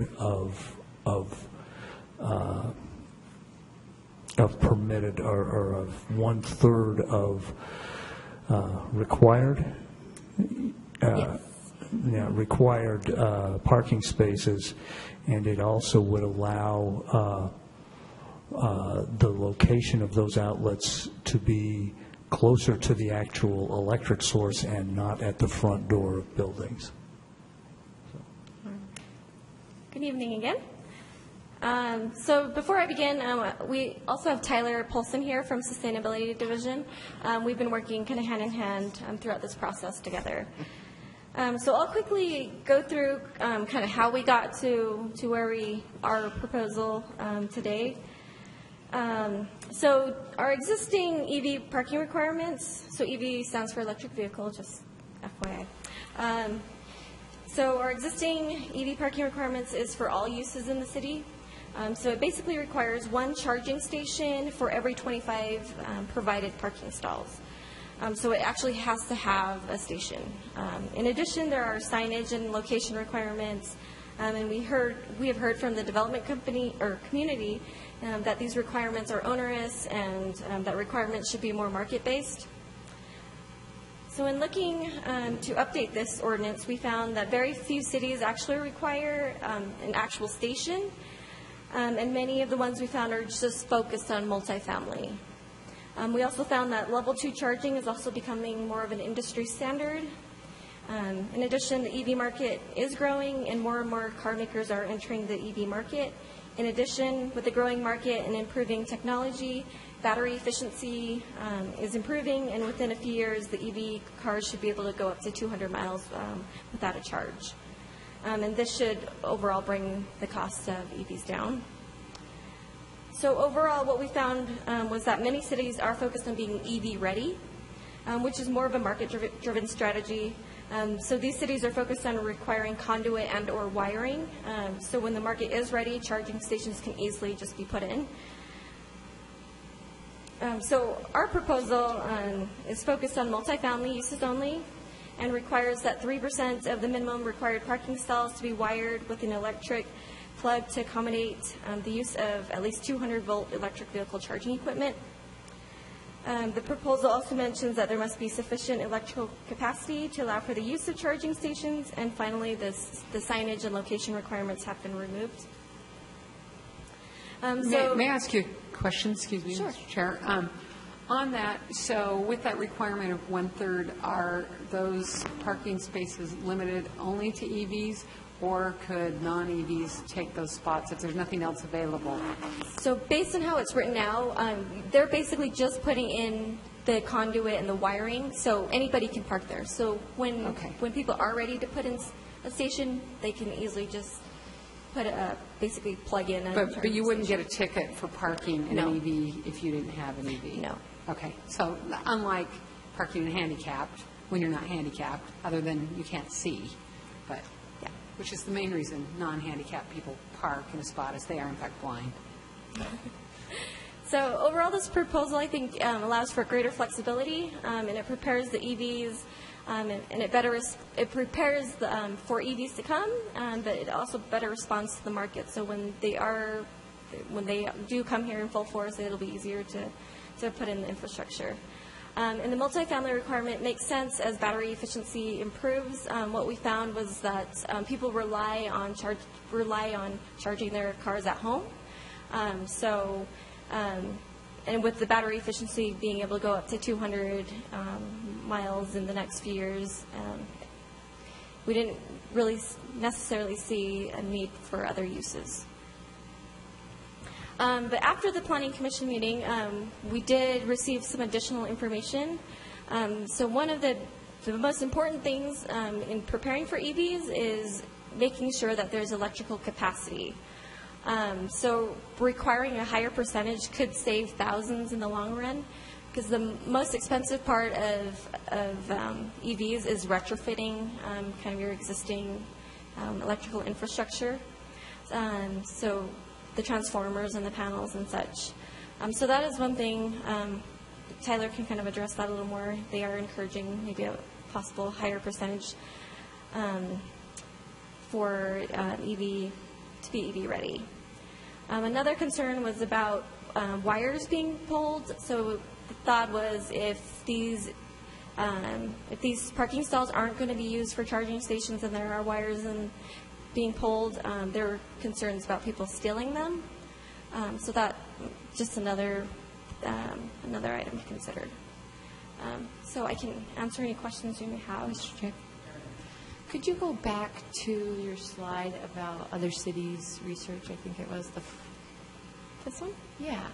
Or was there one before that? There are two.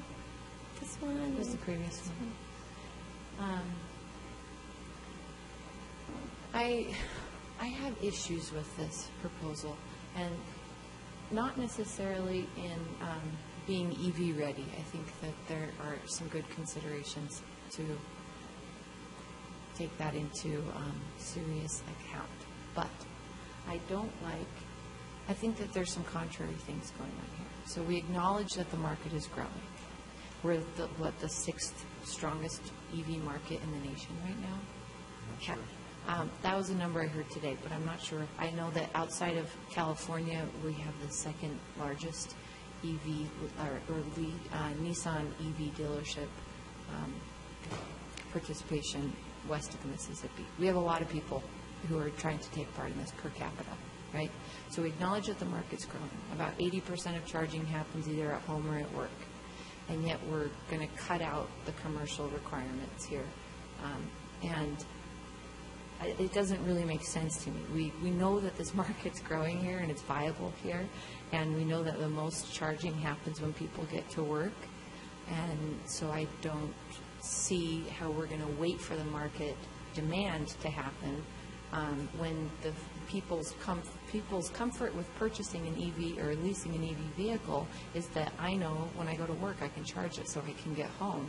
It's a reverse scenario. If you're not going to be comfortable getting into an EV agreement if you don't have any way to charge it.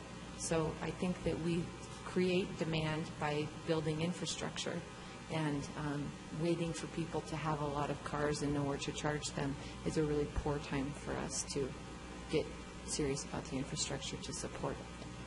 I don't know if either of you, I have some other comments. But. Can I add to that? I think I could probably get to a place of some level of comfort with the idea of maybe not having these requirements in retail commercial parking areas.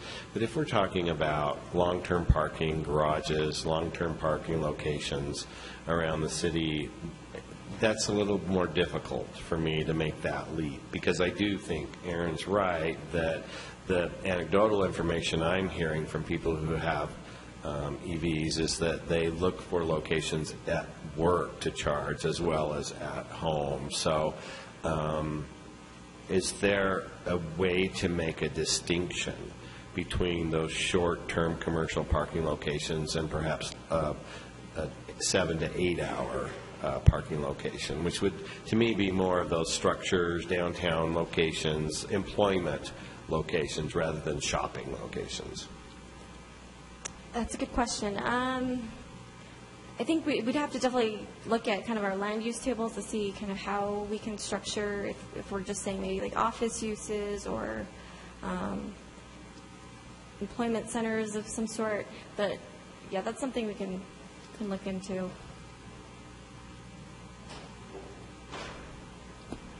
even if it was something like parking garages, because I think a lot of people use parking garages for their areas of employment and not so much for shopping, I guess unless it's City Creek or Gateway, but, you know, strip malls, for instance, are usually surface parking lots. So I think that I agree with Aaron that we should be building out the infrastructure now, especially if we're going to be serious about air quality issues, and acknowledging the consumer role there, and, you know, driving a personal vehicle that's, you know, electric is obviously helping us clean up our air. I think we do need to be ahead of the curve and build out the infrastructure, but I do also sympathize with those folks who have the requirement on them to build something, and maybe their employees aren't driving electric vehicles, especially if maybe they're out, you know, on the western end of the city. I'm not sure exactly what the demographics are like of those who are driving a car, but I think it's important to build out the infrastructure, and so I support what Aaron and Stan are getting at, and it'd be great if we could make a distinction.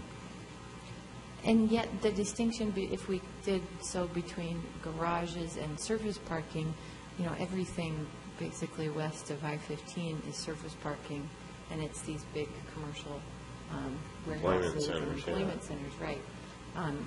It is a chicken or the egg situation, and I definitely know where I'm at on that, and I guess it's up to the council to debate whether or not we build the infrastructure and support the booming growth of EV, or we wait and see. If we were having a discussion about building the infrastructure, then I'm all in. But we're not building the infrastructure. And so I think we need to change the way that we're saying it. We're requiring businesses to build the infrastructure based on what you're talking about. So there's a difference between us building an infrastructure and putting requirements in there for somebody else. Now, if we decide to go that, if we want to stick with the status quo, that's fine. Where we are requiring, you know, businesses and other places to build it, but we are not building the infrastructure. If you're all in on us building it, then we can address that in this budget cycle. Well, let's see what the budget is, and let's see what we're giving up on it. But we aren't building anything. We're putting requirements on others to build it, and we need to look at what those requirements are doing, both in terms of economic development and having businesses that will relocate to across the street outside of the city to avoid some of these requirements. That is true, Charlie. Forgive my horrible misstep in my language use there, that we are not actually building. I just want everyone to know that I understand that we aren't building EV charging stations. We're requiring other people to do that. Thank you. But the other side of that coin is that that kind of infrastructure attracts certain types of employment and employees who want to have that kind of infrastructure where they're going. I think there are certain businesses who see that, and I think that's the type of economic development and the type of economic entity that we're trying to attract to our city. I get that not everybody is on board with that. And so I agree with that, and I think that, I mean, if you're building a building or a facility, then, and you're trying to attract, you know, that type of employee or type of individual who's more progressive that way, you're going to put them in regardless. I mean, even if we tell you not to put them in, you're going to put them in because that's what you're trying to attract those folks. I don't know. I look at the Silicon Slopes in Lehigh and the progressive kind of companies that are down there and locating there, and the types of employees that they are hiring and seeking to hire, and they aren't required to do almost anything in terms of transit, pedestrian access, cycling availability, EV charging stations, and they aren't doing it. So I don't think that they're just going to do it because their employees want it. I think there's a lot to be said for the local regulations that go into the building of these places. I get where you're coming from, Aaron, with that, but my issue is we talk about businesses wanting to do that, and you would think that those are the type of businesses down in Lehigh that would want to do it, and if they really thought that that was important to them, they would do it. And they're not doing it. I'm not sure that anyway, I think what the employees want and what the people who are executing the construction land is contracts a lot cheaper down in Lehigh than it is down here. There's a lot of cheaper things about Lehigh. Can I ask a question about, there's a modification around build-out versus installation. So if we look at this ability to build out the wiring, the conduit, whatever that looks like, and have that as a requirement, what triggers the installation? And are we just relying on the property owner to at some point say, I'm getting enough demand, I'm going to invest down the road somewhere and put in a station? There's really no role for the city in this current proposal for that build out, is there? No, what you said was correct. We're trying to make it easier for them to install these, so if they have the infrastructure and the wiring in place, all they have to do is get a charging station, and it basically just plugs in or hardwires in. So I'm wondering if one of the options we might want to explore is in the reduction of installation of the stations as a trade-off for a build-out of the capacity for additional stations down the road. So I guess one of my concerns would be to say we don't require any stations anywhere, but we require you to build out your capacity to install them in the future. I'm talking primarily new construction. And maybe there's an opportunity to say, well, maybe we reduce the number you initially install, but I'm sort of truly in this chicken and egg sort of place, which I'm sure you've reviewed as well. In some ways, maybe one of the reasons we're one of the growing markets is because we're incentivizing charging stations. I mean, we as a city have installed charging stations, so and I think we as a city should do more of those around town. But I'm a little nervous about this market-driven sort of conversation, because when we adopted this ordinance, we weren't adopting it because we thought we were following a market demand. We were trying to lead a market demand. And so this trade-off between incentivizing people to get out of polluting cars and into electric cars for clean air is a value that I think we have to weigh against just taking this back to a market model, which I think we do if we don't require stations. And I'm dying to know, because somebody here's got to know, Costco has a gabillion charging stations right in the front of Costco. Was that a requirement? Did they meet our requirements that the city put on them? Was that part of their expansion remodel, or? Yes. So that was requirements based on us. Now, did that get triggered because of their remodel, or did that get triggered because they added additional parking stalls? It's kind of they both. Reconfigured their parking lot. They did an expansion that was over the threshold square footage that triggered them to meet those requirements, and so that's what they did. And maybe along those same lines, I think part of it is to maybe go back a little bit and to understand some of the context of where we are and how we got there originally with this ordinance. Initially, back when this was adopted, I can't remember when, 2012 or 2013 or something like that, the original proposal was for one stall for every 50 provided parking stalls. And that was modified down to 1 for 25. And I don't know how much research went into that reduction number. And so part of this project is trying to make it more balanced. And as we researched it, looked through it, and talked to a lot of the property owners who had installed these as part of that requirement, we identified some of those issues and concerns that they had. Some said that theirs were used. Almost all of them that were used frequently were in multifamily situations. For example, City Creek has some provided both for their exclusively residential parking areas and also in their retail component. And the retail components, according to them, they just weren't getting used. And that's just one example of where we were. So just to add that context to the discussion.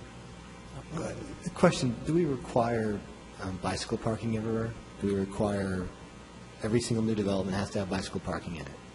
Yes. And motorcycle, scooter parking? We're not required motorcycle and scooter. Or equal access for pedestrians? Yep. Yeah, I think that's one thing for me, that if we're going to look at this particularly as a way to sort of move the market, there's also very low-hanging fruit that we don't maybe touch as well. I'm hoping we do, but I don't see it everywhere I go. So, Just a quick note on the public infrastructure front. So the city currently operates EV charging stations at 6 separate locations, but we received a DAQ grant last year. And so this year we're looking to install 25 additional level 2 ports at public locations. So that project will be moving forward in the latter half of this year. And have you determined where those locations are? We're in the mapping process right now. And does our current state of our transit master plan overlay with that mapping process at all? So I'm just thinking of the transit pattern or the transportation patterns of our residents and how they differ a bit from the regional transportation patterns coming into the city, and I want to serve both. Yeah, transportation's on our RFP development committee, but I can ask them specifically about the overlay of the transit master plan. And could we also access through our business licensing the people who have applied for permits for no parking charges, for stickers for no parking fees for high efficiency vehicles? Because I think that might be a really good community to tell you where they need charging stations. Yeah, that's a good idea. But on the topic of the revisions to the ordinance, I view it as kind of a give and take. On the side where we're lessening the requirements for EVs, it's shrinking it from all commercial uses to just multifamily. And so we're certainly reducing the development there, but the proposed ordinance does require that the multifamily spaces are EV ready for at least 200-volt level 2 charging, which is a more useful form of charging than if someone were to put in a level 1 plug, which would take 24 hours to charge a vehicle. So it is requiring, in my opinion, a more useful form of EV charging, and it's also targeting what we see as the national best practice, which is the multifamily sector, where if you're looking at a proportion of your population that just cannot participate in the clean vehicle transportation transition, it really is that sector because of a lack of charging infrastructure. And from a cost perspective, we didn't touch on this specifically, but the figures that we got from our electric utility, Rocky Mountain Power, were that going back and retrofitting a multifamily structure would be tens of thousands of dollars to add that electric capacity, whereas up front it may be nothing if the capacity is currently already there and under development plans, or it may just be thousands of dollars just by upsizing an existing transformer. And so that was a big thing about adding the capacity. And then also, just one thing I think to call out is in the policy questions around, is this sufficient to meet clean air goals of the city, and that 3% figure, which was deliberated at Planning Commission. And then after that, we heard from the EV charging community, and even personally just thinking about, is 3% a large enough requirement for multifamily? And essentially what that means is 97% of multifamily residents won't have access to level 2 charging if and when the project or the property owner went back and retrofitted. So, can you speak to the other cities that were part of the research done, and how similar our own carbon reduction goals and air quality prerogatives are as a city to those cities that you compared it to? So, and maybe Tracy can fill in the gaps on this a little bit. I didn't encounter another city in North America that actually required EV infrastructure, all new commercial spaces. I think that ordinance is unique. I didn't see anything like it. What I did see as a best practice in some cities with carbon goals or air quality issues, examples being New York City, Vancouver, Palo Alto has one that relates to residential development. I believe Los Angeles has one for multifamily. Is the standard where it's really focused at that multifamily sector, and that it's really, in all those cases, I don't think any of them actually required the end use charging infrastructure to be installed. They just required the electrical capacity of the conduit. So it was EV ready and easy to retrofit. And I think looking forward and thinking 2, 3, 4, 5 years from now, as ranges do improve, which is happening, is going to happen to a tremendous degree, it really will be that multifamily that you need to get right to be, as we heard from an EV developer, future-proof your city and your properties to allow more and more people to take advantage of those clean air vehicles. So that was really what drove the revisions, were those ideas. That's really helpful to hear, and the Becker administration was really progressive and pretty bold in the proposals they brought to the council and what the council put into place in terms of new policy and creative new policy. And I think that's an example of one. So in a way, I'm proud that we did something so environmentally progressive. And now we're looking at undoing it. And I understand that there are economic drivers at play and development drivers at play. So I hope that we all consider all of that context. It's a hard decision. You know, and I would actually like to see some sort of incentive base for commercial, you know, whether we're looking at impact fees or some other incentive to encourage them to do electric charging stations. I'm going to disagree with you, James. I don't think it's the responsibility of the city to fund all of these. I think it's certainly a priority, but if we want to truly impact our air quality, we need to have private development partners as well. And I guess where I would go is I'd rather see us perhaps reduce those requirements, but I'd still like to see us evaluate those sort of employment-based parking areas versus commercial retail parking areas. I can totally see where. I'm not talking about. I understand the difference between the two, but I'm talking in general, even out there, because there is bound to be somebody that has an electric vehicle that's going out west. So for me, you know, if somebody's willing to do that, and there is some sort of incentive for them to do that, it makes sense. It makes sense for them to say, you know what, future there could be somebody.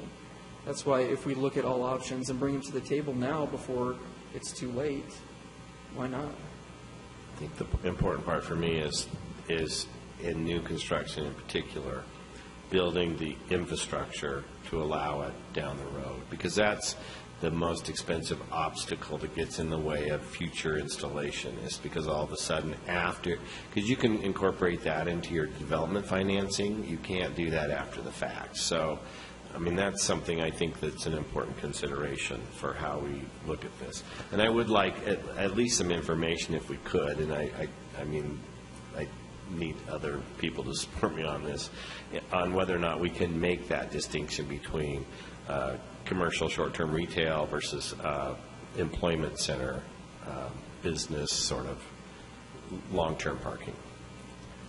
So, Mr. Chair, to clarify, under the policy questions, especially 4 and 5, and this is based on the planning staff's observations, is there any interest in increasing the percentage for providing a power outlet above the 3%? And the one suggestion was 10% to 20%. But conversely, there's also a suggestion out there of just putting the conduit in and not the wiring. And is that enough to reach the city's goals?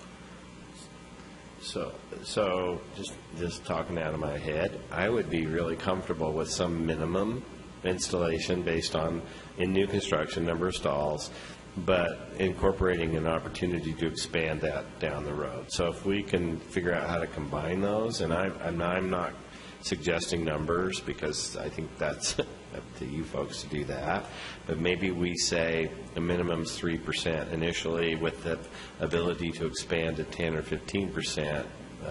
But if we wrap that construction cost in up front, even if they don't install the stations, I think it's far more doable than trying to come back after the fact and install all that conduit, wiring, infrastructure. And even, I mean, you don't even have to do wiring, you just be good conduit if they're concerned about theft. What's the cost difference, I guess? So we're talking about new construction only. And the concern is on commercial that putting the entire installation, the power source, adequate power source, the conduit, the wiring, and the station is onerous. So putting in the adequate power source and the conduit without the wiring or the actual station, what's the major difference in price there? Well, so on the power capacity front, that was where, for certain projects, it may be nothing because they have adequate buffer. But from what we heard from Rocky Mountain Power, if up front you decide to have a larger transformer and more capacity, it can be thousands of dollars to add that.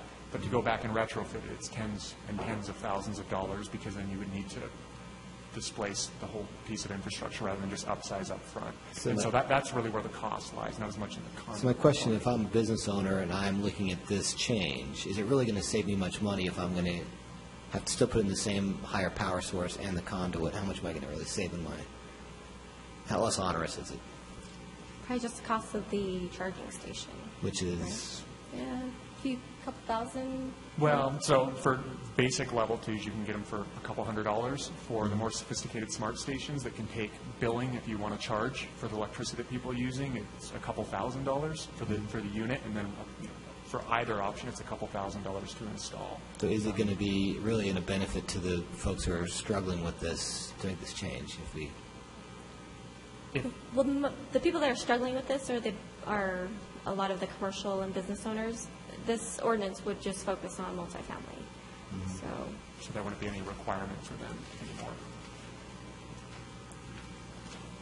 anymore. To your point, Andrew, I believe there is 5 dual charger stations at an unnamed underground parking garage downtown. Cost were installed for a total of $47,000.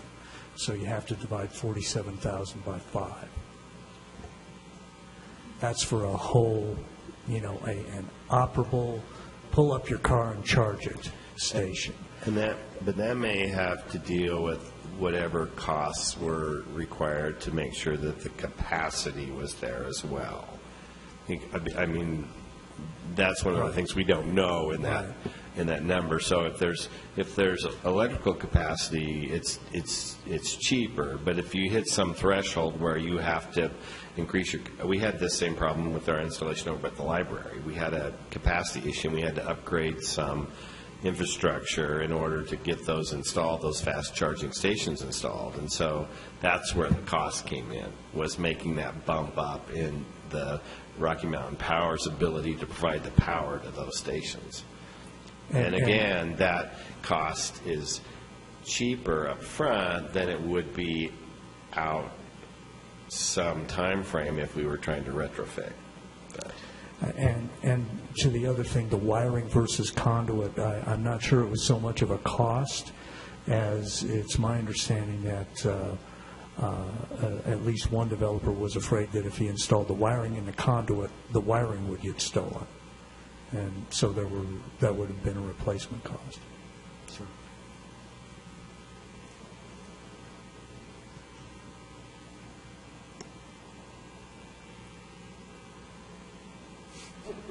I think can you go back with the questions that we have and present something at a later date so we can move forward on it?